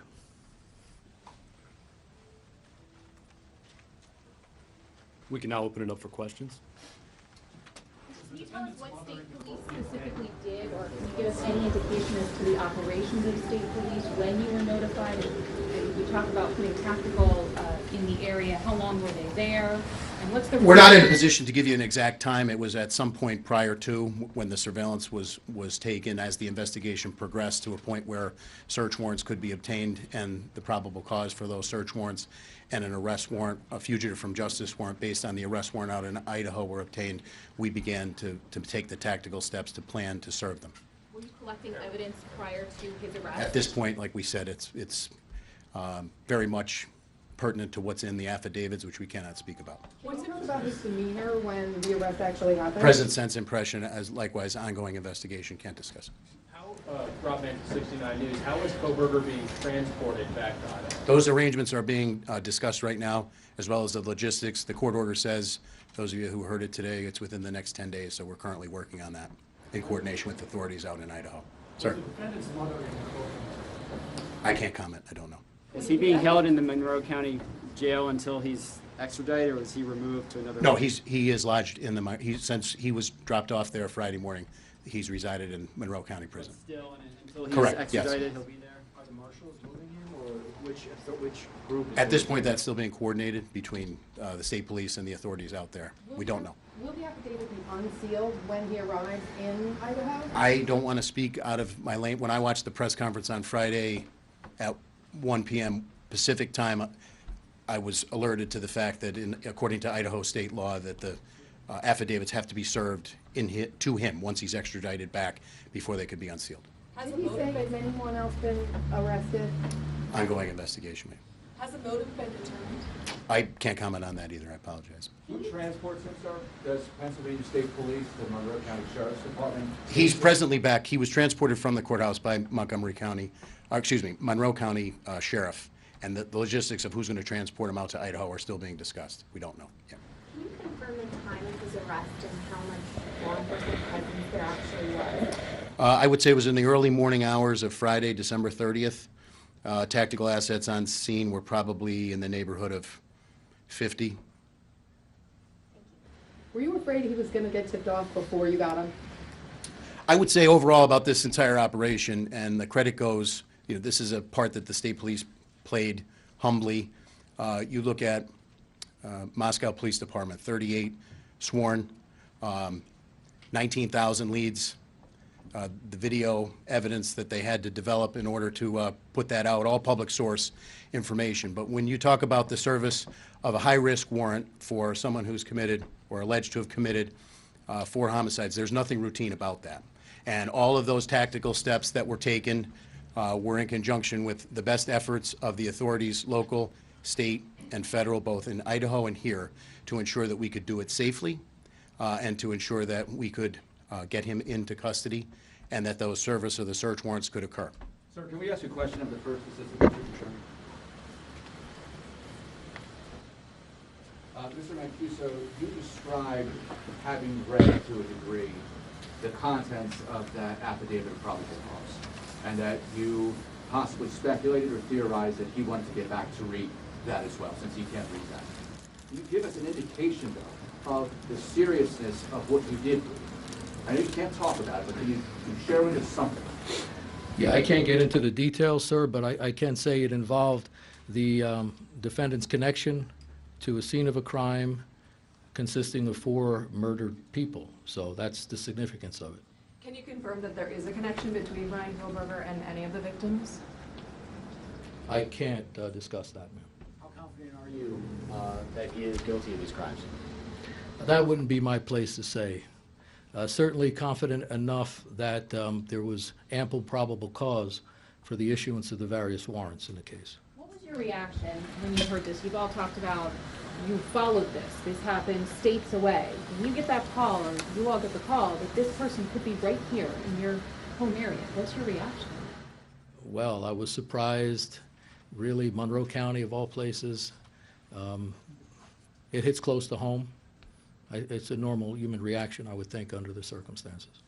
Do you know when he and his father left Idaho or Washington and drove to Pennsylvania, what that date was? No, I don't know the exact date, ma'am. Approximately, we understand the middle of December, is that correct? I think that's approximate. And what about, we heard reports that they were stopped not once but twice on the highway. Can you elaborate? I'll defer to his Pennsylvania public defender on that. Do you have reason to believe that Kohberger is connected to other crimes and unsolved mysteries in the area? I wouldn't answer that question at this time. When you start looking at some that may be unsolved, where do you move it up? That would be a normal thing to do. Question for the PSP here. Said he was taken without incident. Was it safe to say that, I shouldn't say it's safe to say, but did it seem like he was expecting? I wouldn't comment on what his present sense was. I would just comment that the professionalism of the CERT team and their tactical training definitely proved in a situation like this to do it in the most tactically sound and fastest way possible. Was there anybody else in the house at the time? His parents were in the house at the time. Did they say anything to you? Again, present sense impression. I can't comment on that ongoing investigation. He break down the door. Force was used. The warrants were issued for evening search warrants, which in Pennsylvania requires additional probable cause in order to serve them at the hours of darkness. I would defer to the first assistant to talk about the legal burden that you bear in order to obtain those, but from a tactical standpoint, based upon all of the briefings that we had developed and all of the intelligence we had developed, we thought that was the best time to serve it. And what tipped off that Pennsylvania was involved with this? We were alerted by the FBI. Troopers in the Bureau of Criminal Investigation were alerted. Anything on like his social media pages that tipped anything? I can't comment. I don't know. So has parents been cooperative in this whole process? Can't comment. Ongoing, like I said. The state police's role here was to serve the warrants and assist with the surveillance, which we've done. We've been part of major investigations. You know, these are men and women who take an oath to protect their communities and the Commonwealth here. We're very humbled with the opportunity that we had, given a case that has really gained international attention, to play a small part in it. And our hat is off to Moscow PD, again, with the size and the complexity of this investigation and the work that they've done to get us here today. And this is only the beginning of the next step. If it's determined that anyone here in Pennsylvania either helped to conceal or dispose of any evidence, then you would be a part of this case, or would it go to... I would say that we would pledge whatever support we can for ongoing investigations with the Idaho authorities here in Pennsylvania. Absolutely, we would help them in any way we could. Were there any weapons found in the home? I don't want to get into what was actually seized in the house pursuant to the evidentiary nature of it. Can you give any insight into why you all decided to go in overnight to make the arrest? Those are tactical decisions in terms of base surveillance. I don't want to give out too many tactical factors that go into that situation, but obviously surveillance was conducted and we wanted to go in at a time when we thought it would be the safest for everybody, safest for anybody else in the house, safest for Mr. Kohberger, and safest for our people. There was an interesting question asked earlier about the care that needed to be taken to not tip the suspect off. Could you describe how long that lid had to be on things and how many people were involved in it? Like how many people knew and for how long?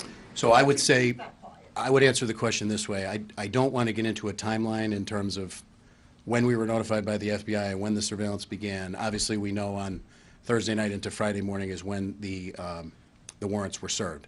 I would say, as a credit to the professionals both standing behind me and others not here, many others not here, the information was held very close. And we did not want to have any situation where Mr. Kohberger starts right now. So as a result of that, I would say a close number of approximately 7 to 8 individuals, maybe 10 on the most within the PSP side of this operation knew about it. And for days, can we say? Or? I would say for a period of time. I would not feel comfortable commenting any more than that, for a period of time. And then as the tactical assets were brought in, people were briefed.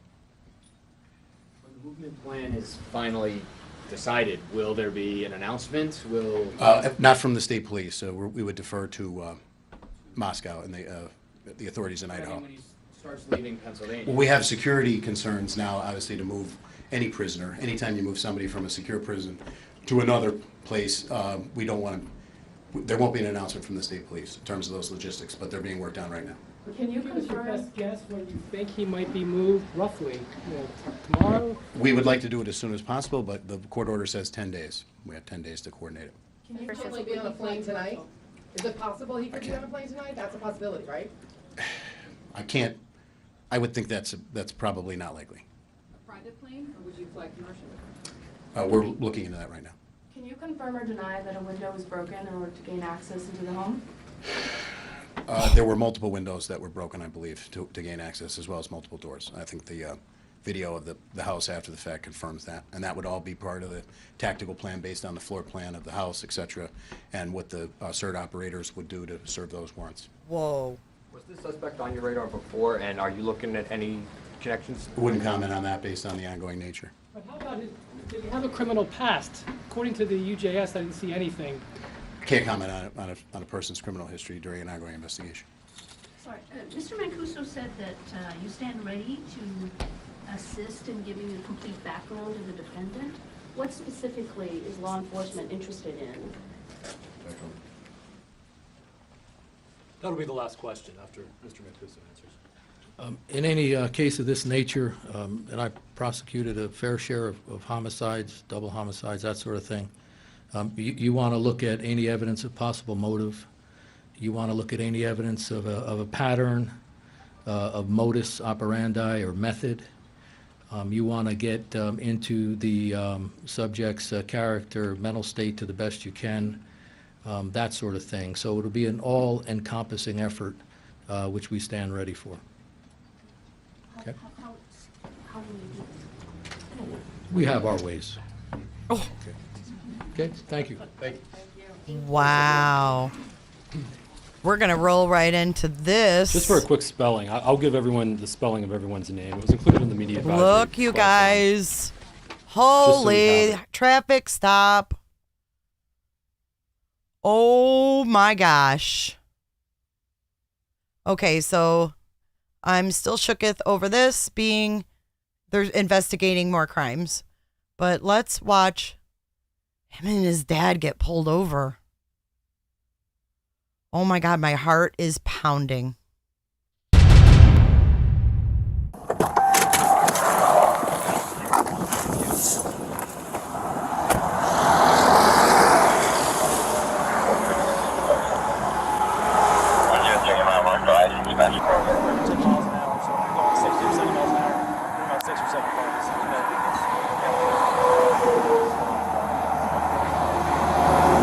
You guys did?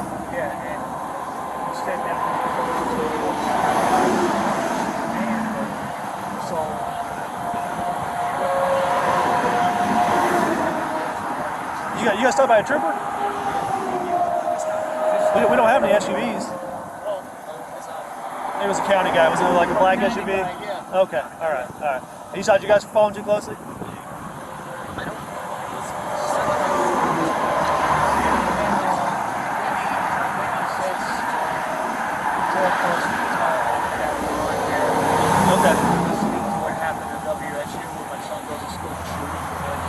Today?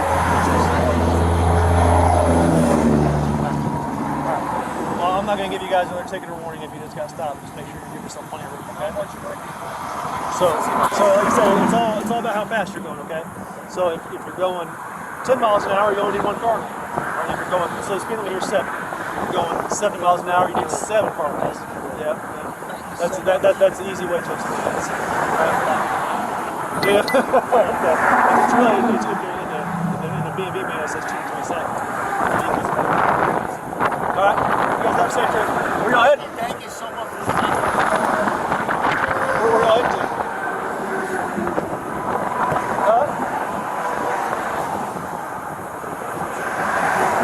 Where at?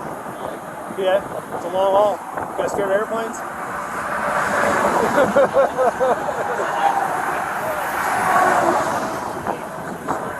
Did you? Okay. All right, well, hey, good time, stay trip. Thanks. See you.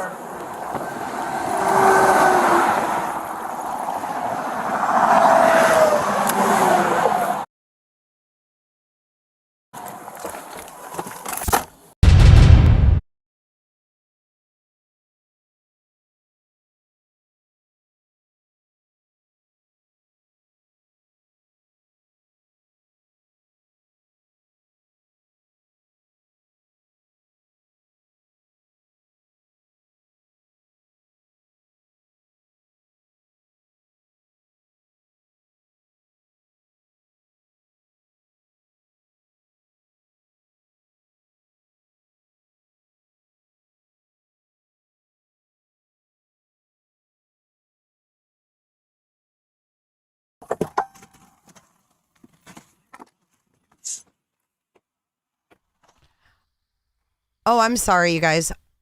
I said Noel, thank you, and then I sang Noel, Noel. I think these were planned stops, but I did put a noise filter on. Let's see if it helped any.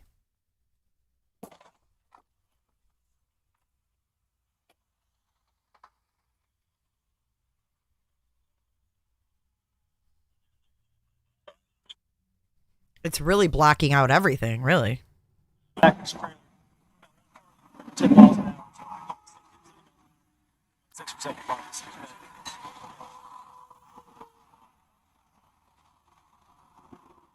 That's it?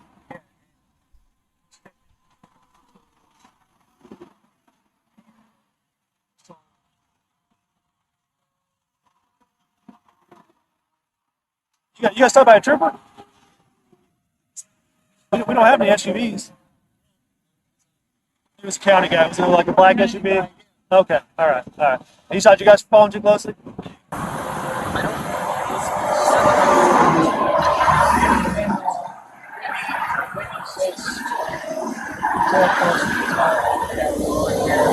Okay.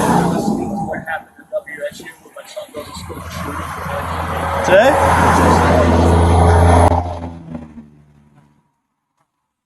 I'm not going to give you guys a ticket or warning if you just got stopped. Just make sure you give yourself plenty of room, okay? So like I said, it's all about how fast you're going, okay? So if you're going 10 miles an hour, you only need one car. If you're going, so speed limit here is 7.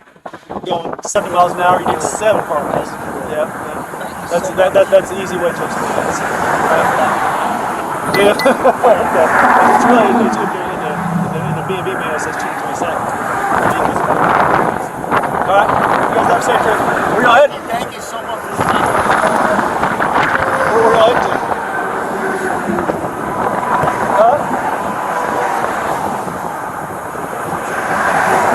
Where at? Yeah, it's a long haul. You guys scared of airplanes? The cop says, oh, that's a long haul. Are you scared of airplanes?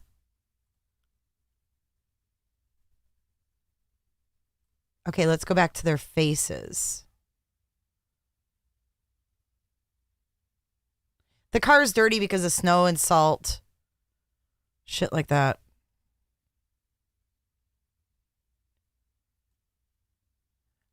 Oh, look at his face. He knows like something's not right here. He's like, we've been pulled over twice. Something isn't right here. I don't see anything on his hands, you guys.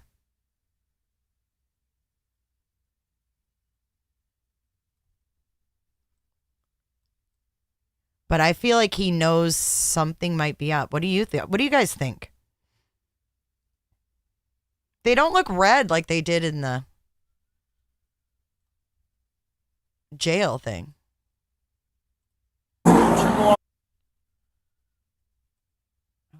I wish this was on YouTube. I could slow it down. I can't do that on here.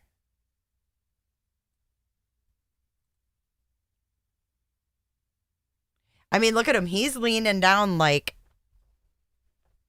what you want?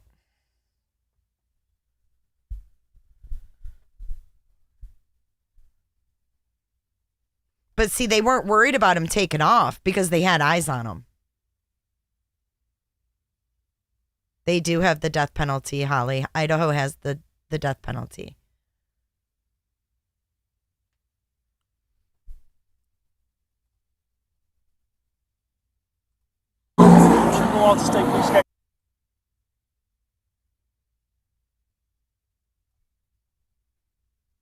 Lord have mercy. So his dad has the GPS on, and they're just cruising. Nothing to see here.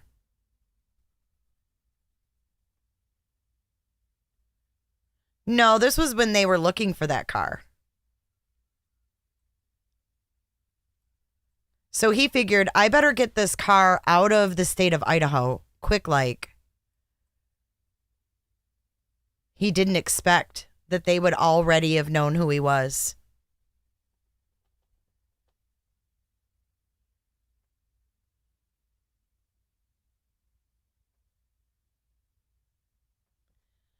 Oneida? Well, that's the laws in Pennsylvania.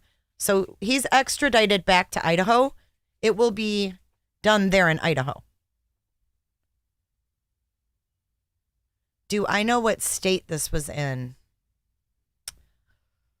Let me see if TMZ tells us. Indiana. They pulled him over. The car was they said it was following too closely.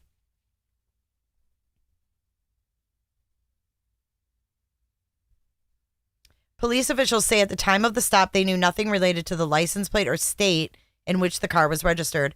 However, more than a week before, cops asked the public's help in finding a white Hyundai Elantra, the car in which Kohberger was driving. Now, don't you think that the FBI being involved, that every FBI department would have gotten a bulletin to check for this car? Look at his face. It's burnt. What is that on his wrist? Let me get out my handy dandy annotator. I knew today was going to be full of stuff. Even though we're not getting the affidavit, I knew we were going to get stuff.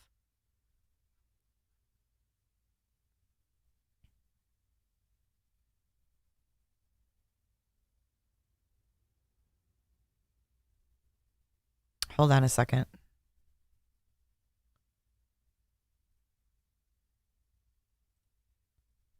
Annotate and draw. Okay.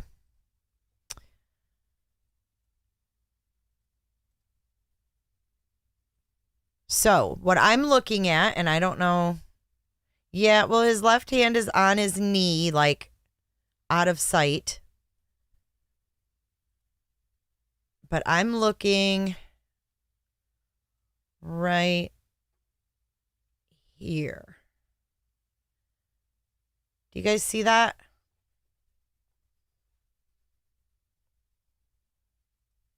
What is that? Right, but with a very, very sharp hunting knife, a month later, you're still going to have wounds.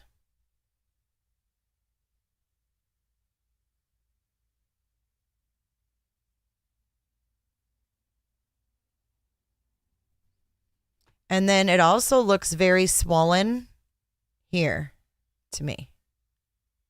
This dude's a cooked goose. But this isn't his first time.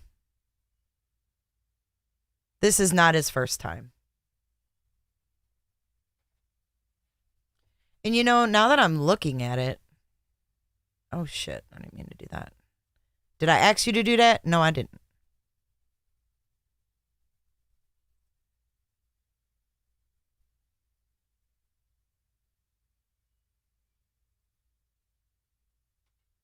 Yeah, I think there's all kinds of little marks on his hands, if you want to know my opinion. But hold on. Why are his dad's teeth like that? Ugh. Gross. I mean, I'm sorry, but there's just some things you don't want to see. Oh, his face here, I mean, is just priceless.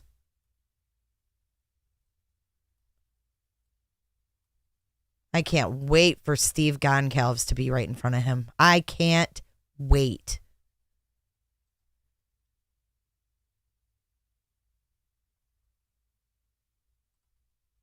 Okay, so let's get rid of these. I think that definitely has to be a scratch. Or not a scratch, but like a puncture mark. What do you guys think? Or is that a shadow?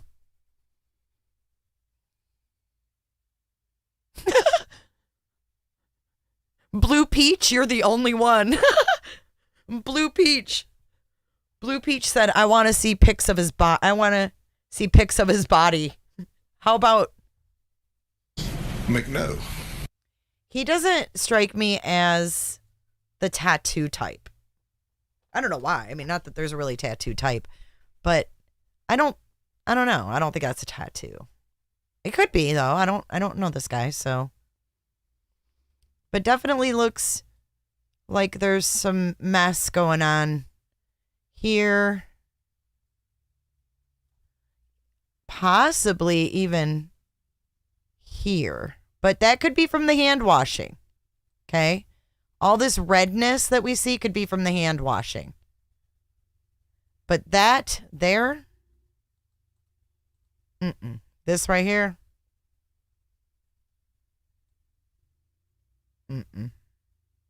I don't like the looks of that. Let me see if I can sharpen the photo a little bit.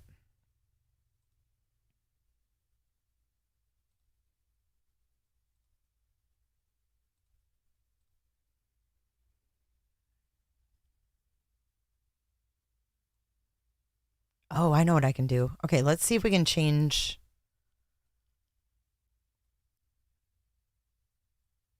Let me mess with the photo. Don't judge. I have to play around, but yeah. Dad's teeth I could do without. Just saying. But looking at the hand, or the wrist rather, I mean, look at that.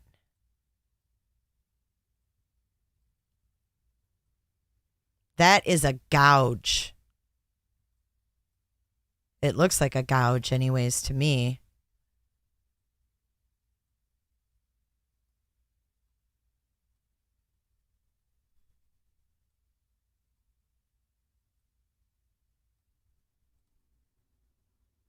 Let me see what you guys think. Let me come back to the chat.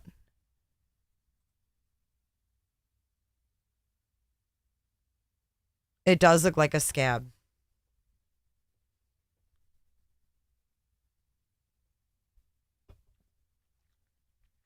The red on the hands could be from the hand washing.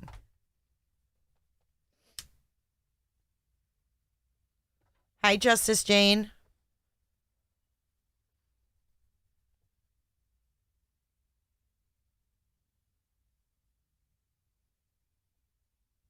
Yeah, it looks like a deep gouge to me. All right, let me go back. Sorry, you guys. I'm just trying to figure out the best way to... There's another filter I can use. Let me try that.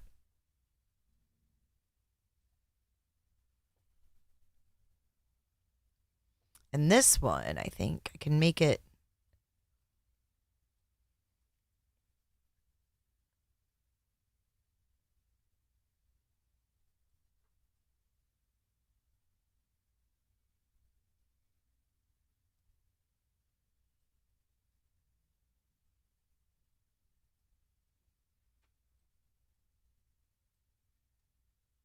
Oh, I know, Dad's teeth. I mean, I just can't help but state the obvious because they're like right in my damn face right now.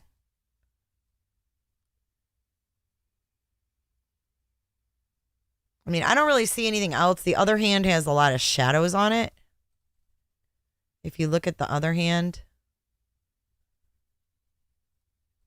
But this one, I think that is...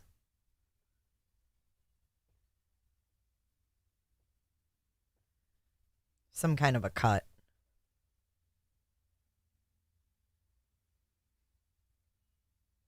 Yeah, that's a good thing. Well, yeah, good point. Now, if I watch this again and his dad's shirt says Atlanta, I'm going to crap. I'm just kidding. Remember I got mooned by a blue shirted guy yesterday that said Atlanta? He was wearing a t-shirt like that and it said Atlanta. But yeah, I think that's definitely a wound. God. This guy's a monster. This guy's a monster. So I want to show you guys a video. We just heard the DA in Pennsylvania and the state police say they are still investigating this guy. They're still investigating him. Why? Could it be this case? I have never even heard of this case before. Someone left it in my comment section. And I went and looked it up and I was shook. Shook, I tell you. Now, I want to talk about what we think Bryan's MO could be. If he's a serial killer or a serial stabber, even, He probably wants his victims to be found, no? His goal, like his end goal, like he said, you know, when he was looking for answers to his questionnaire. Thank you, Whit. I appreciate that so much. Because this is not easy sometimes. But let me just get this thought out. He would want his victims found because he would want to hear about it. He would want to see where the investigators are at, how he stumped them, what they're doing, and you know, he's sitting back going, ha ha, you'll never catch me. So yes, L. Catherine vlogs. He doesn't want his work to be hidden. So this girl, Courtney Stouffer, she disappeared 10 years ago. And you're going to shit when you hear the circumstances. Take a listen. They called police. She was last seen with friends outside her apartment on Main Street in Palmyra. 4 days after she went missing, we reported that detectives impounded Courtney's car and that her disappearance was being treated as suspicious. Friends and family held a vigil for Courtney that night, August 2nd, in hopes she'd return home safely.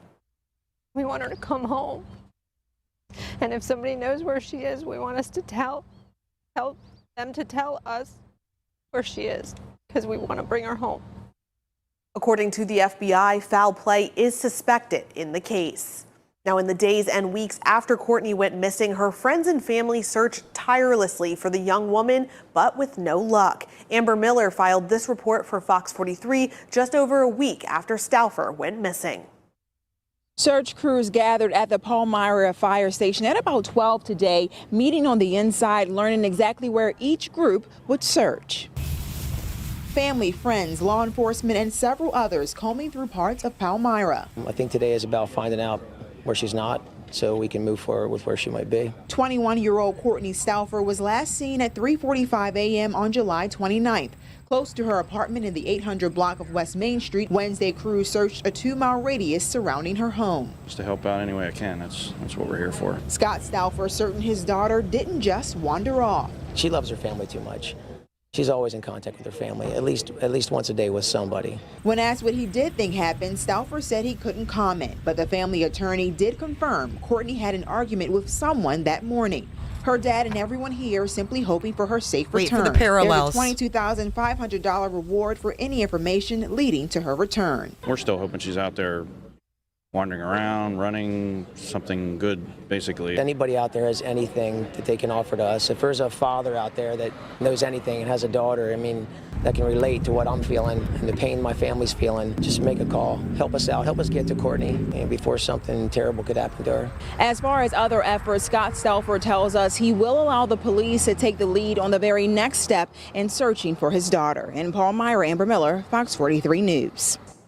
Through the years, there have been a number of theories about what happened to Courtney Stouffer. One private investigator based in Florida has suggested the Palmyra woman was the victim of a serial killer. Melanie Orleans reported in January 2014 that the investigator believed Courtney was one of 18 women who fit the profile of missing women or women killed between 2012 and 2014. Long blonde hair, blue or brown eyes, and 18 to 26 years old. That's what private investigator Bill Warner says links these 18 women together. I was getting concerned, and I started putting this information out because, to me, it appeared to be a profile of a serial abductor who was looking for a particular type of young girl. Warner began looking into these cases in 2011 with missing women in Kentucky and Tennessee. He says the FBI is already investigating these as individual cases, but wants them to look at it as a whole. Maybe somebody ought to take a step back here and look at these girls and look at the appearance of all these girls who look like sisters.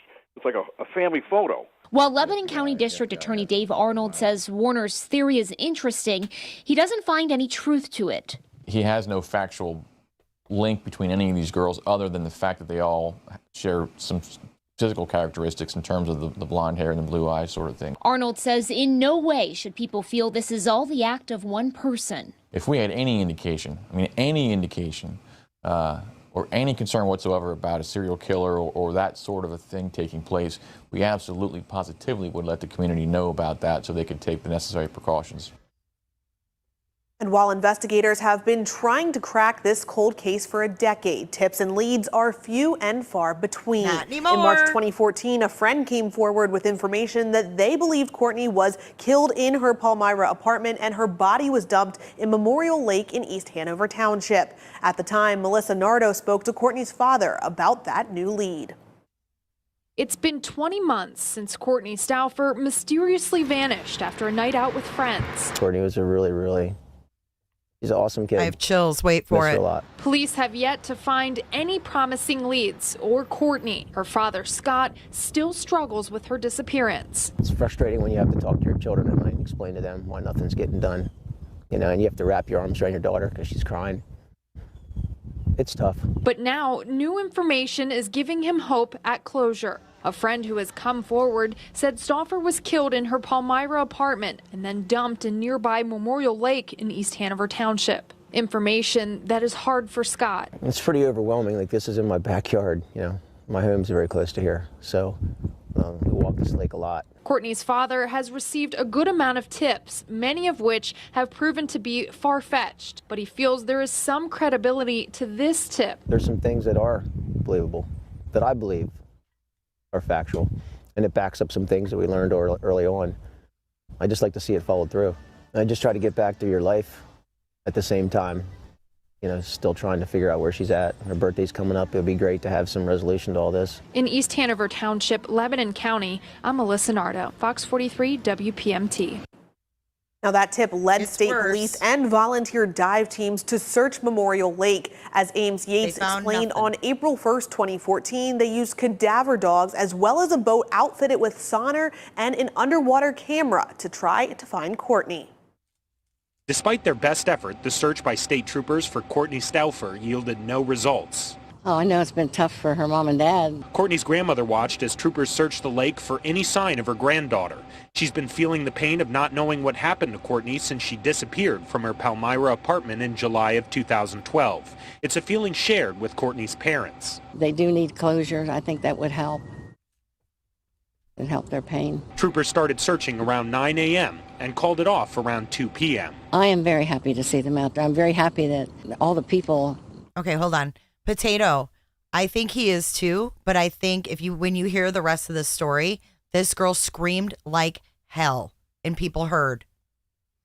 But the reason she got into a fight with someone was because she thought, because the cops were called on her 2 or 3 times or something like that, her boyfriend was on house arrest and he was over.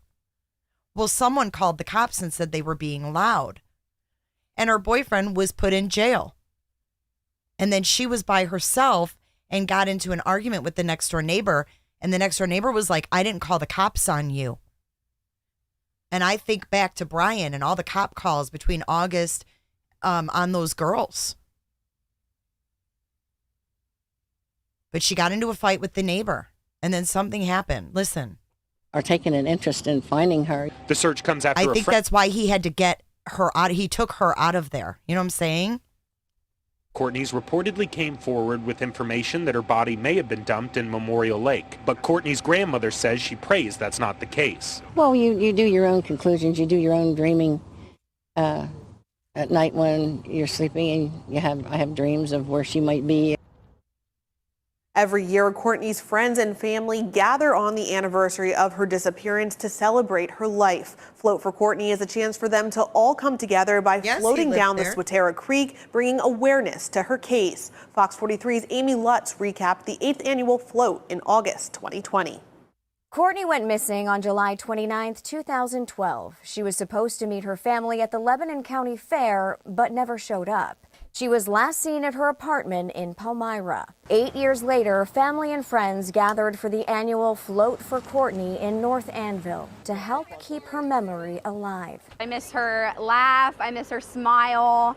She always brought so much joy to wherever she was. Courtney's sister says the event brings everyone together to celebrate Courtney's life by doing what she enjoyed the most. Floating was one of her favorite things to do. She loved, she was very much a nature person. It makes my heart and my dad and my mom and our whole family's hearts just so happy to see everyone out here and come out and support us and support her case. Dozens floating down the Swatara Creek, also bringing awareness to Courtney's open case. And while there are still no leads, Courtney's family remains hopeful. Our hope is that someone comes forward, someone speaks up, because that's the only way that this case is going to come to a close and give our family closure. We want our family to be at peace again. And now, a whole decade after Courtney disappeared, investigators are no closer to finding her. I spoke to her father and her younger sister, who say they're not giving up hope as they mark 10 years without their loved one. We just want some closure for our family, and we want to know what happened to Courtney. It's a question Scott Stauffer has been asking since his daughter went missing in the early morning hours of July 29th, 2012. It all started the night of the 28th at Courtney's apartment, which she shared with her then boyfriend, who was on house arrest. According to a timeline released by the Lebanon County District Attorney's Office just last week, the couple was hosting a party and Courtney was the only person of legal drinking age. Police were called to break up the group. Her was also taken into custody for violating probation. She took it to heart and got together with some friends that night to go out. Courtney bar hopped with friends from Hummelstown to Harrisburg before returning to her apartment with a male friend, Cody Pruitt, at 3 a.m. I really didn't even know he existed, to be quite frank with you, because I don't think he was a good friend. I think she just knew him from the area. Police were called to the apartment. Knew him from, and then he pauses, the area. I think there was probably drugs involved. Multiple times over the next few hours. Courtney allegedly got into a fight with her neighbors, who she suspected called police earlier that night. Neighbors say she was screaming, slamming doors, and making threats. Officers tried to make contact at her door, but got no response. Things had quieted down, so police left. But the next day, when Pruitt woke up at the apartment, he saw Courtney's dog, her wallet, car, and purse. Her dog was left unharmed. Punani, are you the one that commented with this case? Thank you so much for doing that. But Courtney was... So we have 3 a.m. We have the surviving dog. He sent her texts asking where she was and got no reply. Courtney was supposed to meet her family that day at the Lebanon County Fair. She always went with her brother, her older brother, and her grandpa, because they were showing cattle or goats. But she never showed. Her dad says Pruitt was the last person to see his daughter. Yeah, I was quite suspicious, but we haven't been able to get anybody to slip up. Over the years, searches on land and in water have come up empty. So I'm wondering who this Pruitt is, because where is he, and why aren't they even showing like who he is? Like, he's the last one to see her. Look at the guy on the other side of that lake. Various people have been questioned, but no evidence has been found to give authorities any kind of lead. None of it makes any sense. A heartbreaking mystery that has left 26-year-old Kirsten Jennings without her big sister. Not having my older sister there to vent to and just talk about just life and boys and my marriage, and it's just been a very open gap that can obviously never be filled. An open gap filled with questions about where Courtney could possibly be. I just don't hope that she's out there in pain somewhere. I hope that, or I don't hope that she's just being tortured somewhere. And on the 10-year anniversary of her disappearance, Courtney's family and investigators remain puzzled. I can only say the biggest, most suspicious lead I would have is the people that surrounded her that night.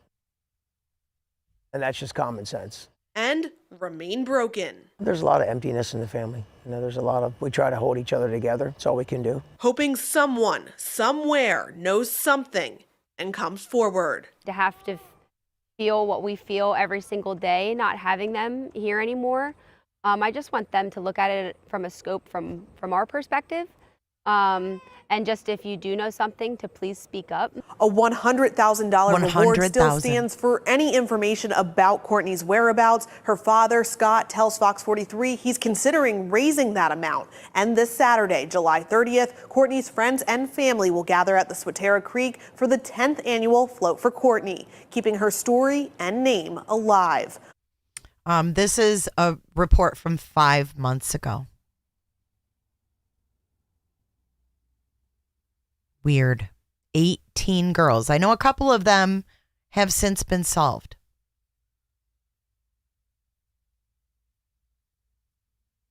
But wasn't the Holly Bobo thing, wasn't it kind of iffy about the suspect?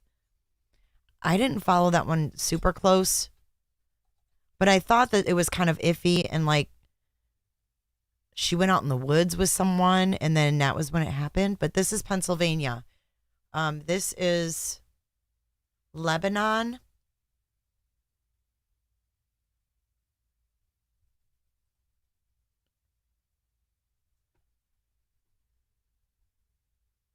So the things that stuck out to me was it's not on the 13th of the month like all the other ones.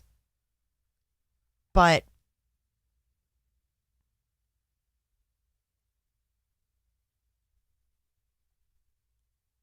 she went out to the bar.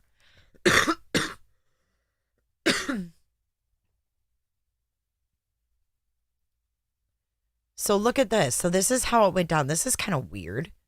So at 9 p.m., she's at her house partying. Having a little party. 7 people. Then at 10:07, she gets text messages from Cody Pruitt and Milton Rodriguez, asking that she join them and others at the gas station kitchen and bar in Hummelstown. After meeting with the group, Stouffer, Pruitt, Rodriguez, and another couple went to the 2nd Street area of Harrisburg. Stouffer left her car at the gas station kitchen and bar and rode with the others to Harrisburg. And then at 1:50 a.m., she got into a verbal altercation with the girlfriend of Arverd Brown at the hardware buy in Harrisburg. She was asked to leave by security and for a brief time was separated from the others. And then they stopped at a pizza shop and then returned to the car. So Pruitt was driving the car owned by Rodriguez, and they dropped the couple off at North Railroad Street in Rodriguez at his residence. Stouffer asked Pruitt to take her back to the gas station kitchen and bar to get her car. Police say that he did so and then followed her back to her residence. Upon arrival, 3 a.m., authorities say that Stouffer got into a verbal altercation with her neighbor, Janice Riemenschneider, Rick Sheets, and Todd Saksek, whom she suspected contacted police about the earlier party. I had no idea they named these people. And then Sheets called the police on her.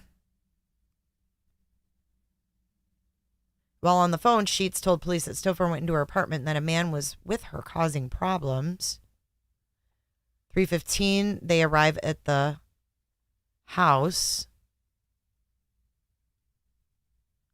Stouffer told police that the neighbors came out and began to yell at her while she was walking her dog. Neighbors said that Stouffer was being loud and unruly. OMG.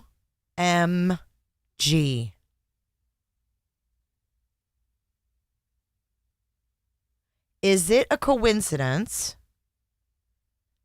that these people that are stabbed have animals, dogs, that survive? And this girl took her dog out when she got back from the bar. And so did Kaylee.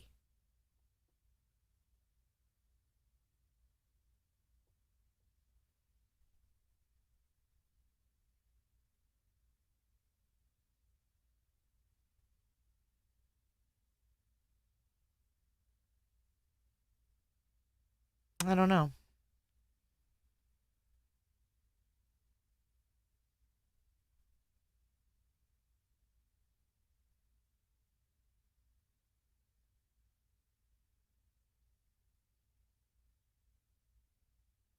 The dogs barked from deep within the residence when they knocked and quieted until they knocked again. So the cops were knocking at 4:30 and no one came to the door. 4:36, same thing.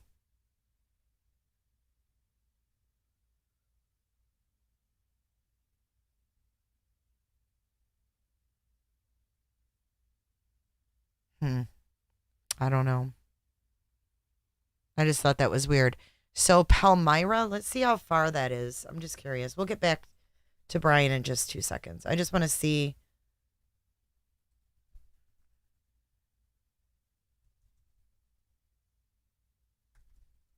Where did he live? Scranton?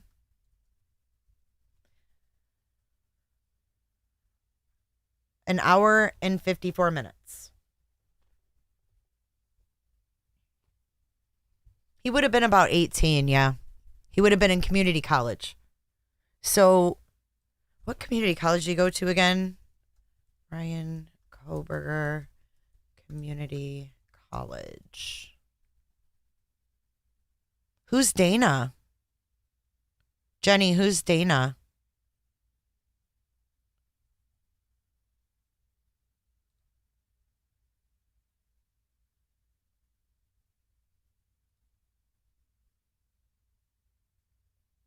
Bryan Kohberger was a creepy loner who went from being perpetually exhausted to eerily chattier. Does that sound like someone on Adderall?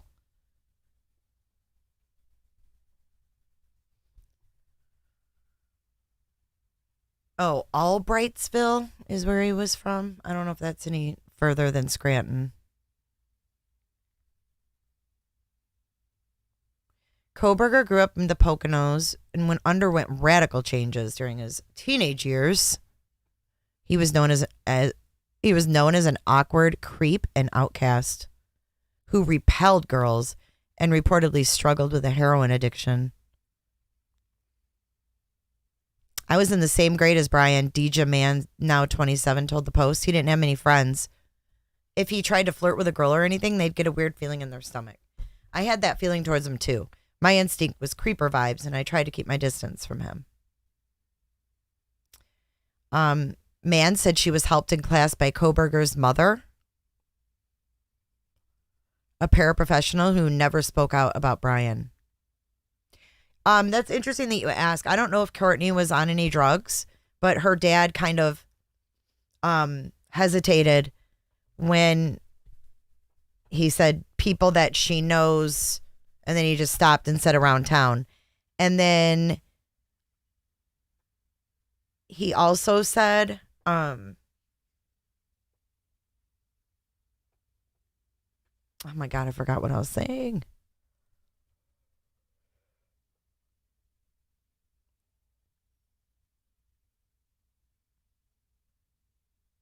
Oh, the drug thing.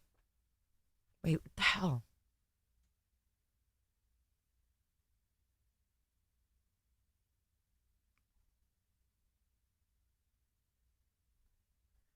Yeah, wow. So, oh yeah, her dad said he would look at the last people she was with, but he didn't say like, why. So, I mean, and a lot of times, his daughter's missing. He doesn't want to go on national TV and say my daughter's on heroin or, my daughter's on drugs.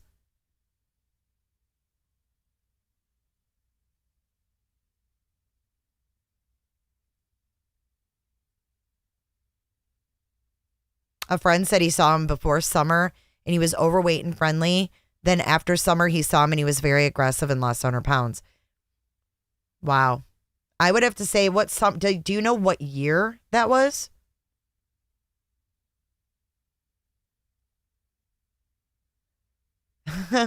Jackie, yeah, right? Well, now they've got him, so I think you're safe. You're probably safer up there now that he's caught.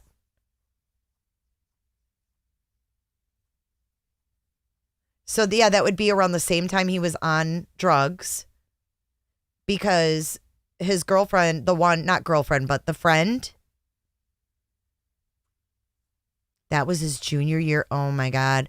I bet you that the change in his appearance was after he did his first killing. I bet you that's when he physically changed. Because he mentally changed. Whatever the hell was in his mind, like, that's the psychology of these creepers. Watch the documentary with that Mary, what's her name, on BTK. Excuse me. Try to watch it tonight before we do our live tomorrow. Because you'll see this is the woman who was teaching Bryan. And you guys, I hear a ton of sirens. Chad? I always worry when I hear sirens and like my husband's on his way home. And it's like a lot of sirens. But I think that, you know, what he was suppressing by not maybe acting out on his tendencies or whatever, because this teacher talks to BTK and he talks to her about the thrill of it, how he planned it, how he executed his plan. What he did first was he watched. You know, it was very calculated. It was very calculated. And what else stood out to me was that investigator or whatever he was saying, they need to take a step back and look at this guy, the one that said he was a serial killer. He said they need to take a step back and look at this guy. These girls look like they could all be sisters. Isn't that what we all said about Maddie and Kaylee? They could be sisters. Actually, they call themselves sisters. But they look so similar. Like even Dylan and that other chick, Brittany, or what's her name? They all look the fucking same. And it's just like Ted Bundy. He had that same look. The dark hair parted down the middle.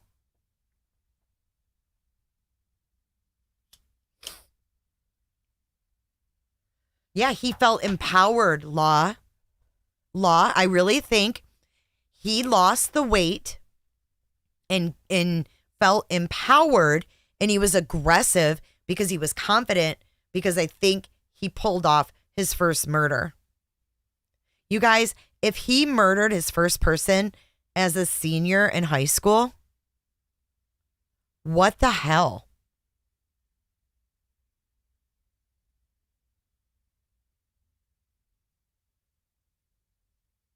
And it would be 10 years. The BTK killer slipped under the radar for 30. 30. Imagine when they figured that one out. Yeah, I do have the food truck video. Why? What do you want to see in there? Imagine the shock and awe of the people when they found out for 30 years their deacon at their church. He was a dad. He was a husband. It's insane. But that's more insane than this. If you think about it.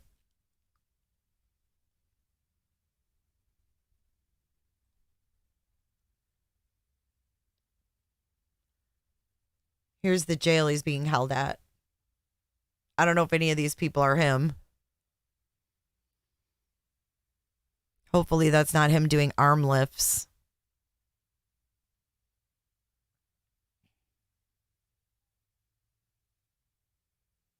Yeah, he is not gonna kill 4 people. Even, you know what? The potential of 6 people in that house the first time. He ramped up. I feel like he ramped up.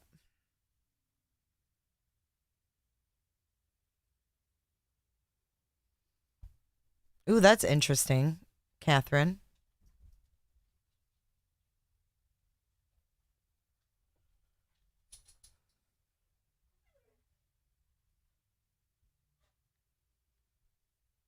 What? Are you being sarcastic, Law? Yeah, I don't think he just became a bully because of heroin. I don't think heroin makes you a bully. And what year did that girl say that he stopped he said he was in treatment. Can I clear up the cop calls on the Idaho 4? I'm assuming, based on other parallels, that whoever it was, I think he called the police. I think that whoever the killer is called the police. Yeah, he told her he was clean. I don't know if he said he went to rehab. I shouldn't say that. He said he was clean. Northampton Community College. So he was done with community college in 2018. What did he do? So he got his, so he started going to school in 2014. What did he do for all the other, when did he graduate?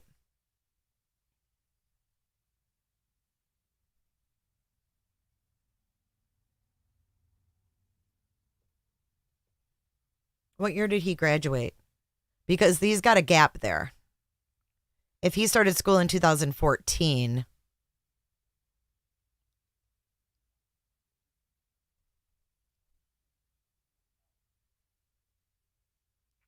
No. From high school. When did he graduate from high school?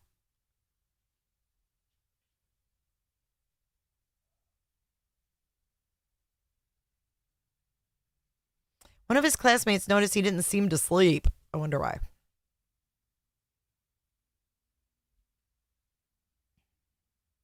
So for 2 years, is that when he was on drugs?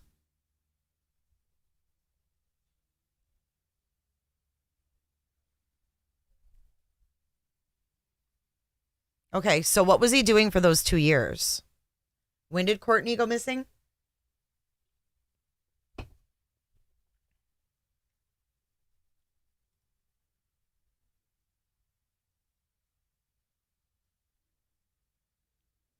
(2012). The summer after graduation, Courtney would have gone missing. Could Courtney have been his first victim? Guys, I'm being dead ass right now. He wasn't in rehab for 2 years. They barely put you in rehab for 2 weeks.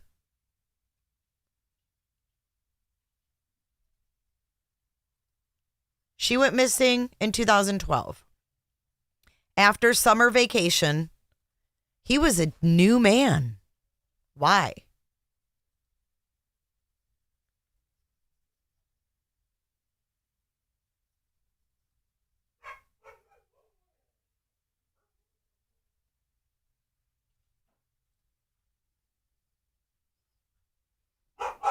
Okay, here, I'm going to play you guys another video. I know you guys think I'm crazy. You guys always think I'm crazy until the shit comes out and then you're like, oh my God.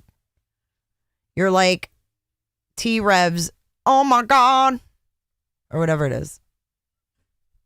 Could they have known people in the same circle? Don't you remember that girl said, will you drive me? Oh, shit. That girl on TikTok, his friend Farts, Casey Farts. Remember, she said he asked for a ride to go buy heroin. I wonder what city that was at. She said he had me driving around the Poconos. Is that place where, oh my God, Dr. Lipschitz and we've got Casey Farts.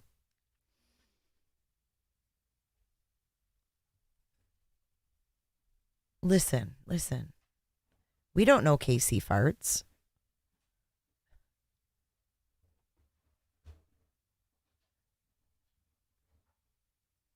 All right, I've got another video to play for you guys.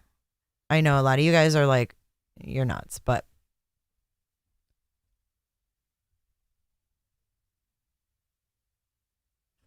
he has a total transformation. I don't know. I just feel like I don't think Farts is going to talk anymore. I feel like Farts was told to stop talking. He had her driving around the Poconos for heroin. All right, so now I'm going to take you guys. All right, here, I'm just going to play it. Starts right now. They were stabbed while sleeping inside their own home by a complete stranger, and they survived. Tonight, the Taylorsville couple who were victims of this random crime are sharing their story. Thanks for joining us, everyone. I'm Kelly Chapman. And I'm Bob Evans. Bob Evans, you can't make this shit up, okay? Down on the farm. She went on oh, God. She couldn't pick a better show than Como. Exclusive interview you'll only see here. Fox 13 News reporter Jenna Bree spoke with both of them about the frightening ordeal and who they say helped save their lives. JJ Dasher was sound asleep Tuesday morning when he says something stirred him awake. I kind of half opened my eyes and there was a figure just standing right over her bed. At first, he thought he was dreaming.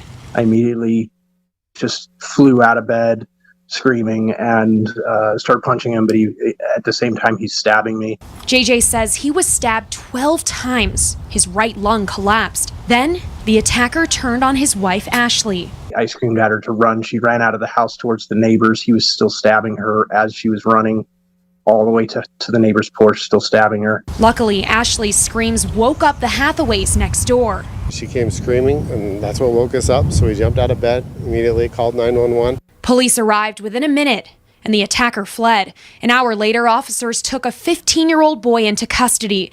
Ashley says she would have died on her neighbor's porch if they hadn't acted so... I'm so sorry. That was the wrong video. That's the wrong video. Holy shit. I guess that shows you that this happens more than you think. I've been looking at all kinds of stabbings. I'm sorry. Not Bryan. Holy shit.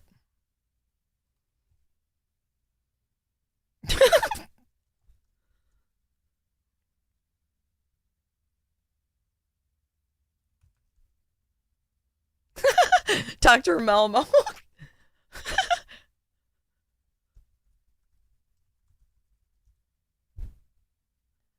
Who did, Catherine?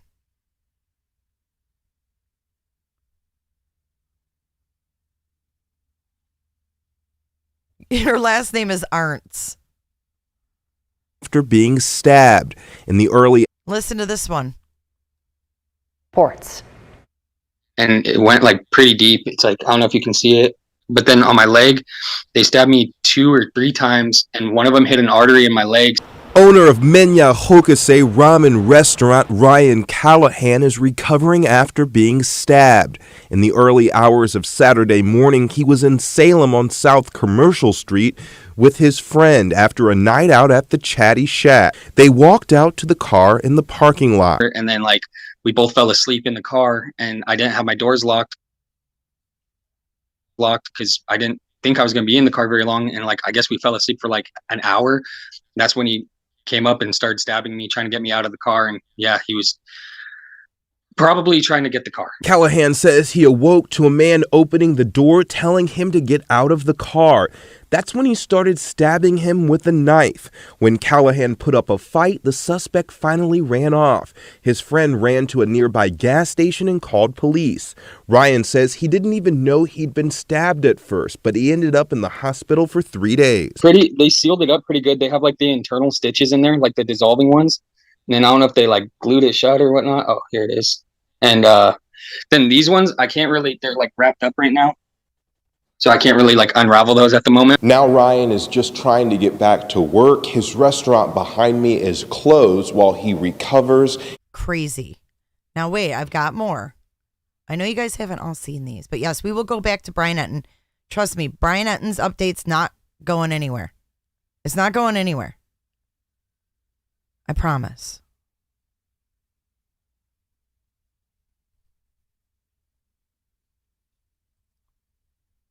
News this morning as police. Oh, by the way, that restaurant guy was in September of this year. The guy was at the bar. He goes for intoxicated people. Don't you remember on the Reddit? Did you guys see on the Reddit? Inside Looking said, he was talking about people bleeding out on alcohol. So they don't die faster when they have alcohol in their blood. And then he was also saying, would it be different to be awoken if you were drunk and you were awoken? Would you be groggy or would you come to out of fear? Like, would your adrenaline kick in over the alcohol? That was one of his questions on Reddit as Insider Looking or whatever.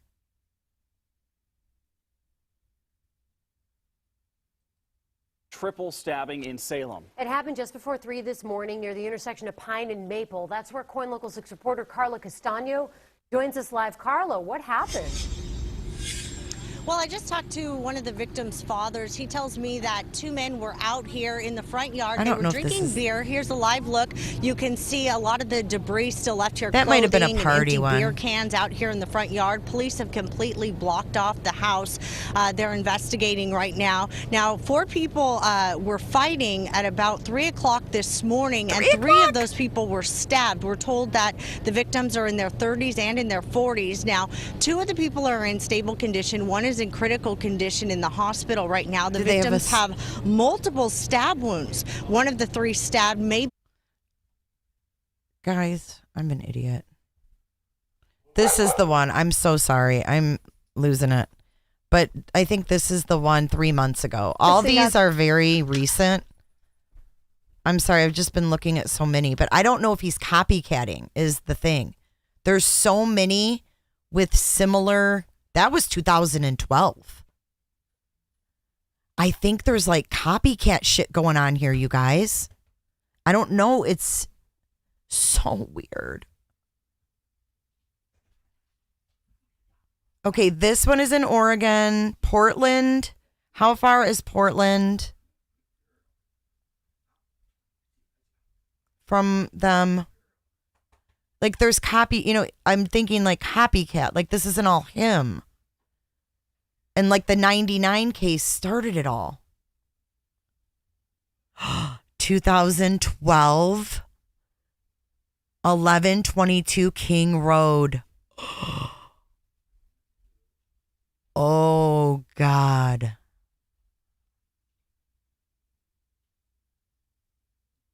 Northeast Rodney. And Marilyn, you've been out there all morning, so do we know if anyone is under arrest, and have police said anything about a suspect? You know, all they've said is that everyone involved remained on scene, so they are not looking for any suspects, and they haven't said anything about an arrest. Now, I just got word from a police officer on scene that they've got a search warrant. And I know they have been focusing on that gray and white house there as part of their investigation. But we don't know yet if police have gone in to that home or any other home. But as you can see, Oh, my God. And his birthday is 11/21. Mary Clark, this was September 15th of 2022. I don't know what you're talking about. command unit is right outside that house, so it's likely where they are focusing their investigation. This is right on Rodney between Russell and Sacramento. Those are the streets taped off. Also want to tell you that forensics investigators showed up here about a half an hour ago, and obviously now they've got daylight to work the scene. Now, this all began about 1:30 this morning. Police called to Northeast Rodney and Sacramento on a report of, quote, suspicious circumstances involving a weapon at a home in this neighborhood. It's the Elliott neighborhood. We now know that weapon was a knife or some other instrument that could be used in a stabbing. Police appear to be focusing their investigation, as I said, on that two-story. I know, but Ann Pulley, I don't care anymore about the drive because he literally just drove across the country. Yes, with his dad, but it's to make him look like he doesn't want to drive alone. That's all a ruse. This is all some effed up psychological crime, and we're watching it unfold in social media. And it's weird because I think those TikTok videos, I think he also could have put those out, like scheduled them to come out. It doesn't mean that person is uploading them right then and there. You can schedule 10 days. Get this. 10 days ahead for TikTok. I could make TikTok's release every day for the next 10 days and be in jail. And y'all will think I'm on TikTok. He's very smart. Now, let's not forget, we're dealing with someone who's really, really smart. He's not going to keep killing in the same area. He's not afraid to drive. These were all leading up to 1121 King Road. Yeah, I can't explain that, Jenny. I'm just saying there could be two people working that TikTok. We don't know. What? What'd you say?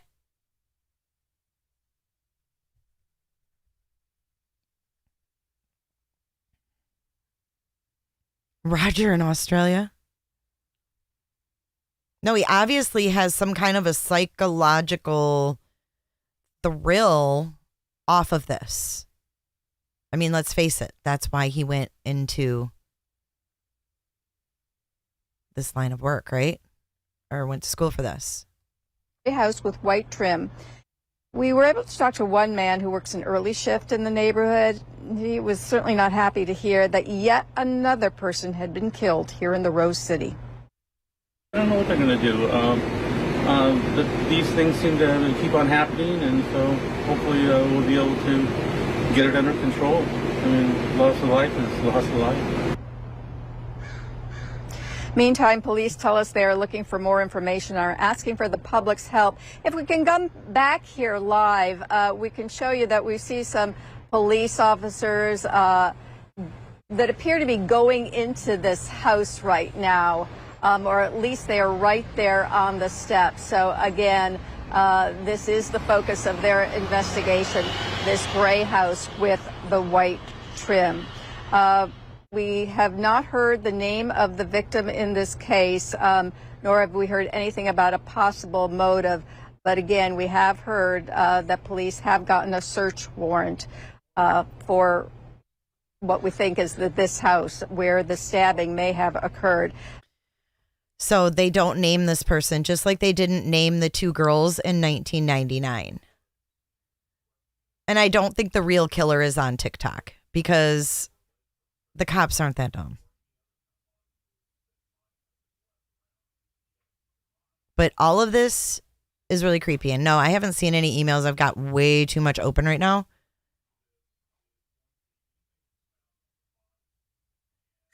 Jenny, I don't think it was his dad that drove home with him. Really? You don't think that was his dad? Because it didn't look like his dad on Facebook. The picture of his dad. I don't know. I feel like this is just crazy. Did I ask them to do that? Or like is the real killer on TikTok and like watching all of us try to figure it out? I don't know. I just think that change. Yeah, Kevin, exactly. That change could have been from that. But let's go back because we want to see what we missed. We're going to go back to Twitter. We're going to switch gears and go back to today. I don't know. I just think it would be really weird if, like, his dad did the 99 one. I don't know. Okay, so Brian posted the body cam. Let's watch it again. Go on to state, please got your license registration. I stopped you, man, when you were driving by me there, you were a little too close to the back of that semi. About one car between you and the back of this trailer. About one car going 10 miles an hour, so we're going 60 or 70 miles an hour. About 6 or 7 cars. Ooh, I just had a thought. What if whoever this dude is, because that doesn't look like his dad on Facebook, whoever this guy is, wait, let me think. What if this dude was arrested and he's working with the police against him? And that's why Numbnuts said, was anyone else arrested? Maybe they have this guy in custody and he's like giving them info.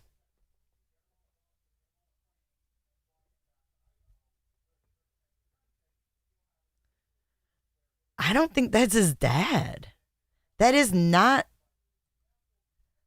no, let me find that picture. I think my phone died, you guys.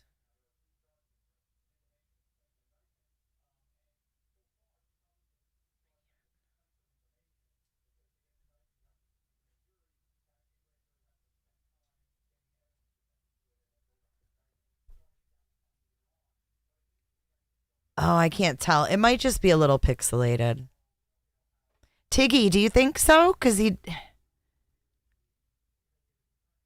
well, I don't know who that was that got out. They said it was his dad, but I don't know who that was. You couldn't even see. His parents, I guess, are in their 60s, but I don't know. His dad had a major transformation himself then. But I guess it probably is him. He looks terrible. This is him here. I found it. Here's Michael. I guess it is the same guy, but doesn't he look bad? Oh, this is from 2016. So that's his dad in 2016. Yeah, it is. But man, he looks rough, huh?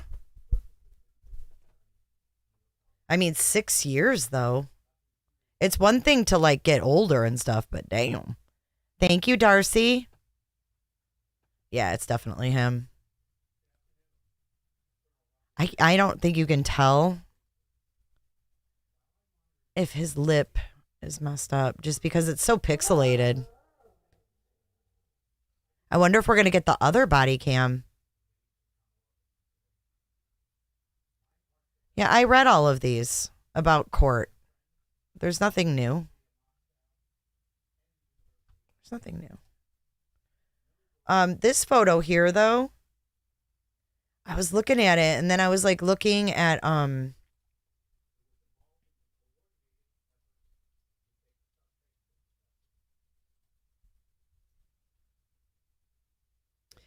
remember the guy sitting in the corner club on the stool? Let me find that picture.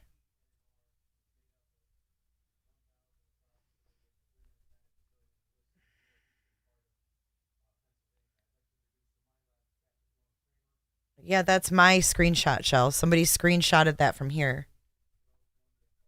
Is that what you're talking about?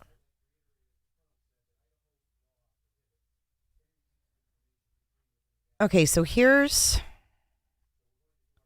picture Bryan. Let's see.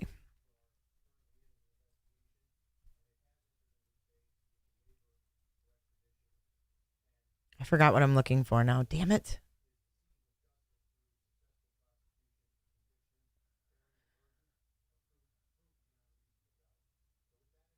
No, this dude had like numerology shit going on and stuff. This is beyond anything that I can explain. You can explain. Because A, we don't have evidence to look at. And B, this is all we have to go on. So like, I don't know why people say like, oh, you better take a step back. Like, why? All I'm doing is looking at stuff and doing what I would be doing offline. I'm basically doing right now.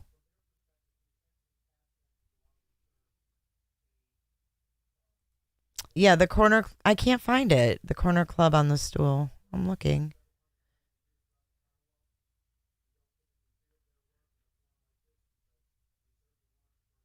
No, we could be waiting a few days for the affidavit. We have no idea when that'll come out, but I'm looking for the damn psychopath with OCD.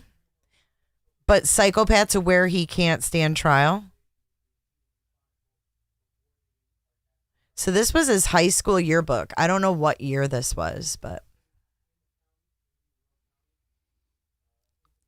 Drink alcohol. No, he did more than alcohol, though.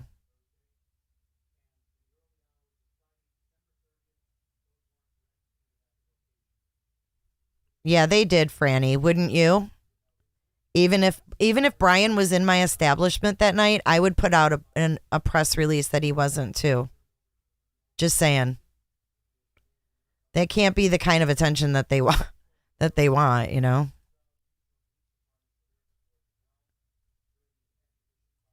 Yeah, I mean, he's in a suit and tie. I'm thinking that's his senior picture. And look at his eyeballs. So this is apparently after his transformation, because if you look here, he was a big boy. Check this out. We're going to put these on the screen together.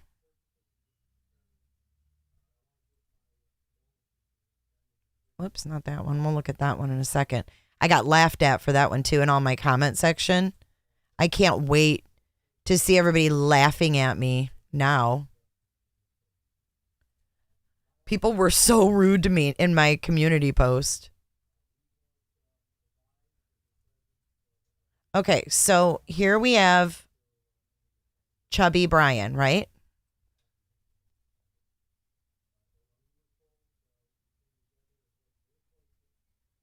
Would people with OCD really have that dirty of a car? No, they wouldn't.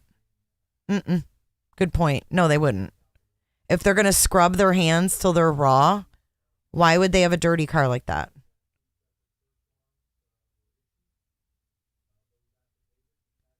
Well, no, people were like, oh my God, that's not him at the vigil. It's not him. Ha ha, you're so stupid. But watch. All those people are not going to call me stupid anymore. Shell's going to be screenshotting my stuff that people are grabbing from my lives right now and putting in their groups. Because I think we have our guy right here. Check yourself before you wreck yourself. Look. You're going to tell me that ain't him? You gonna tell me right now that ain't our homeboy right here at the vigil? How many beaks do you think are there? And look at hand. I got one hand in my pocket and the other one has stitches in my wrist.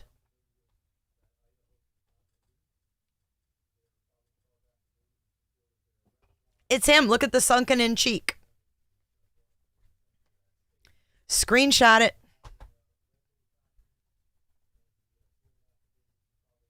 Did I ask them to do that? So do you still think I'm crazy? This sick son of a bitch went to the vigil for these dead children and stood there while her parents were there. This is a screenshot from a moving video. So I can't really get him posing perfectly. Bryan, could you stand up taller? Could you not have your neck like that? Could you not shrug because you're trying not to stand out? You're trying to kind of shrug down. Could you not do that? His nose is a blur because he's moving.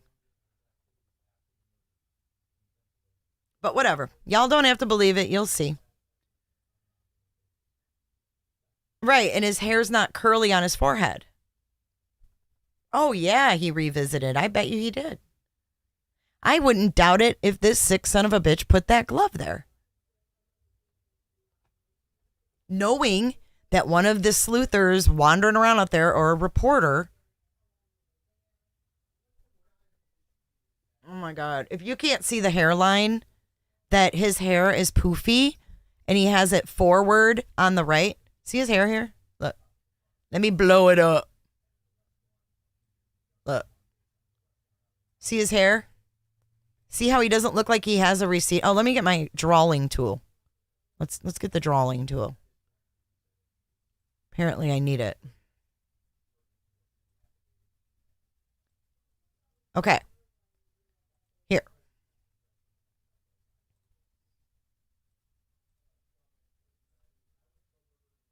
Here we go. See, no receding right here? Because his hair is longer. And it's curly. And it's on his forehead, right? So, but look over here. Oh, look what we have here. We have a hairline that goes back. And another one that goes back. Right? He's just looking at us front on right there. Shauna, best way to not complain about chat and get a great perk is become a member. Okay, so now let's make this smaller. Okay. Let's take the jail picture over here. And then let's go back and let's talk about that hairline again. Okay. Handy dandy drawing tool. We've got the hairline, right? But over here, if he didn't have his curls, we'd have that same. See this? Oh, wow. And then over here. There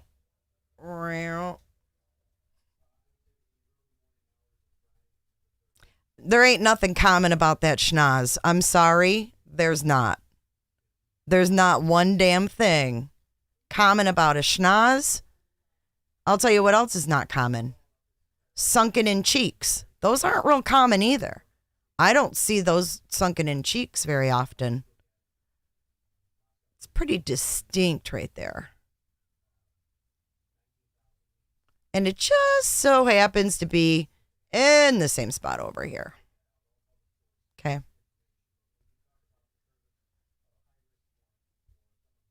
No, he's going to make himself look a little bit different at the vigil. He's not going to walk in all primped. Because he's going to be primped when he goes out to the bar. That's when his hair is going to be like that. His hair would be longer now. Oh, my God. If you see it, you see it.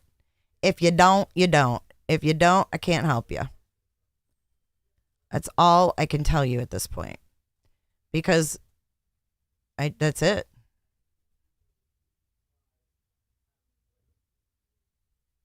Yeah, look at coat and car and coat at celebration. Oh, good point. Okay, let's do that.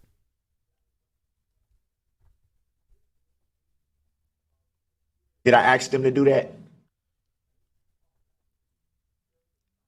I mean, I'm not trying to get, it just gets very frustrating because I'm up here and I'm like, I'm just up here. And I'm looking at all of this and I'm trying to sort it out and show it to you guys in the right order, you know? I'm up here, you morons! Come and get me!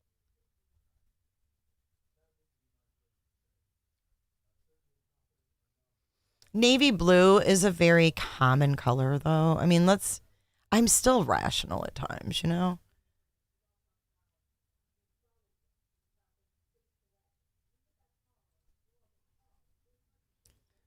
I mean, there's just not, it's not a coincidence that he's still being investigated in Pennsylvania. Like none of that is a coincidence. And that the news is saying, oh, he's connected to serial killers. It's because they can't say it outright. You got to remember, the news is still the news. The news is still the news. They can't come out and say things like we can on YouTube. They can't sit there and speculate in the news. We can. They can't. So they can't come out and say, hey, people, look what I found. They just drop little breadcrumbs like they do, like they have been. By bringing awareness to all of these other cases that we never would have heard about unless this happened.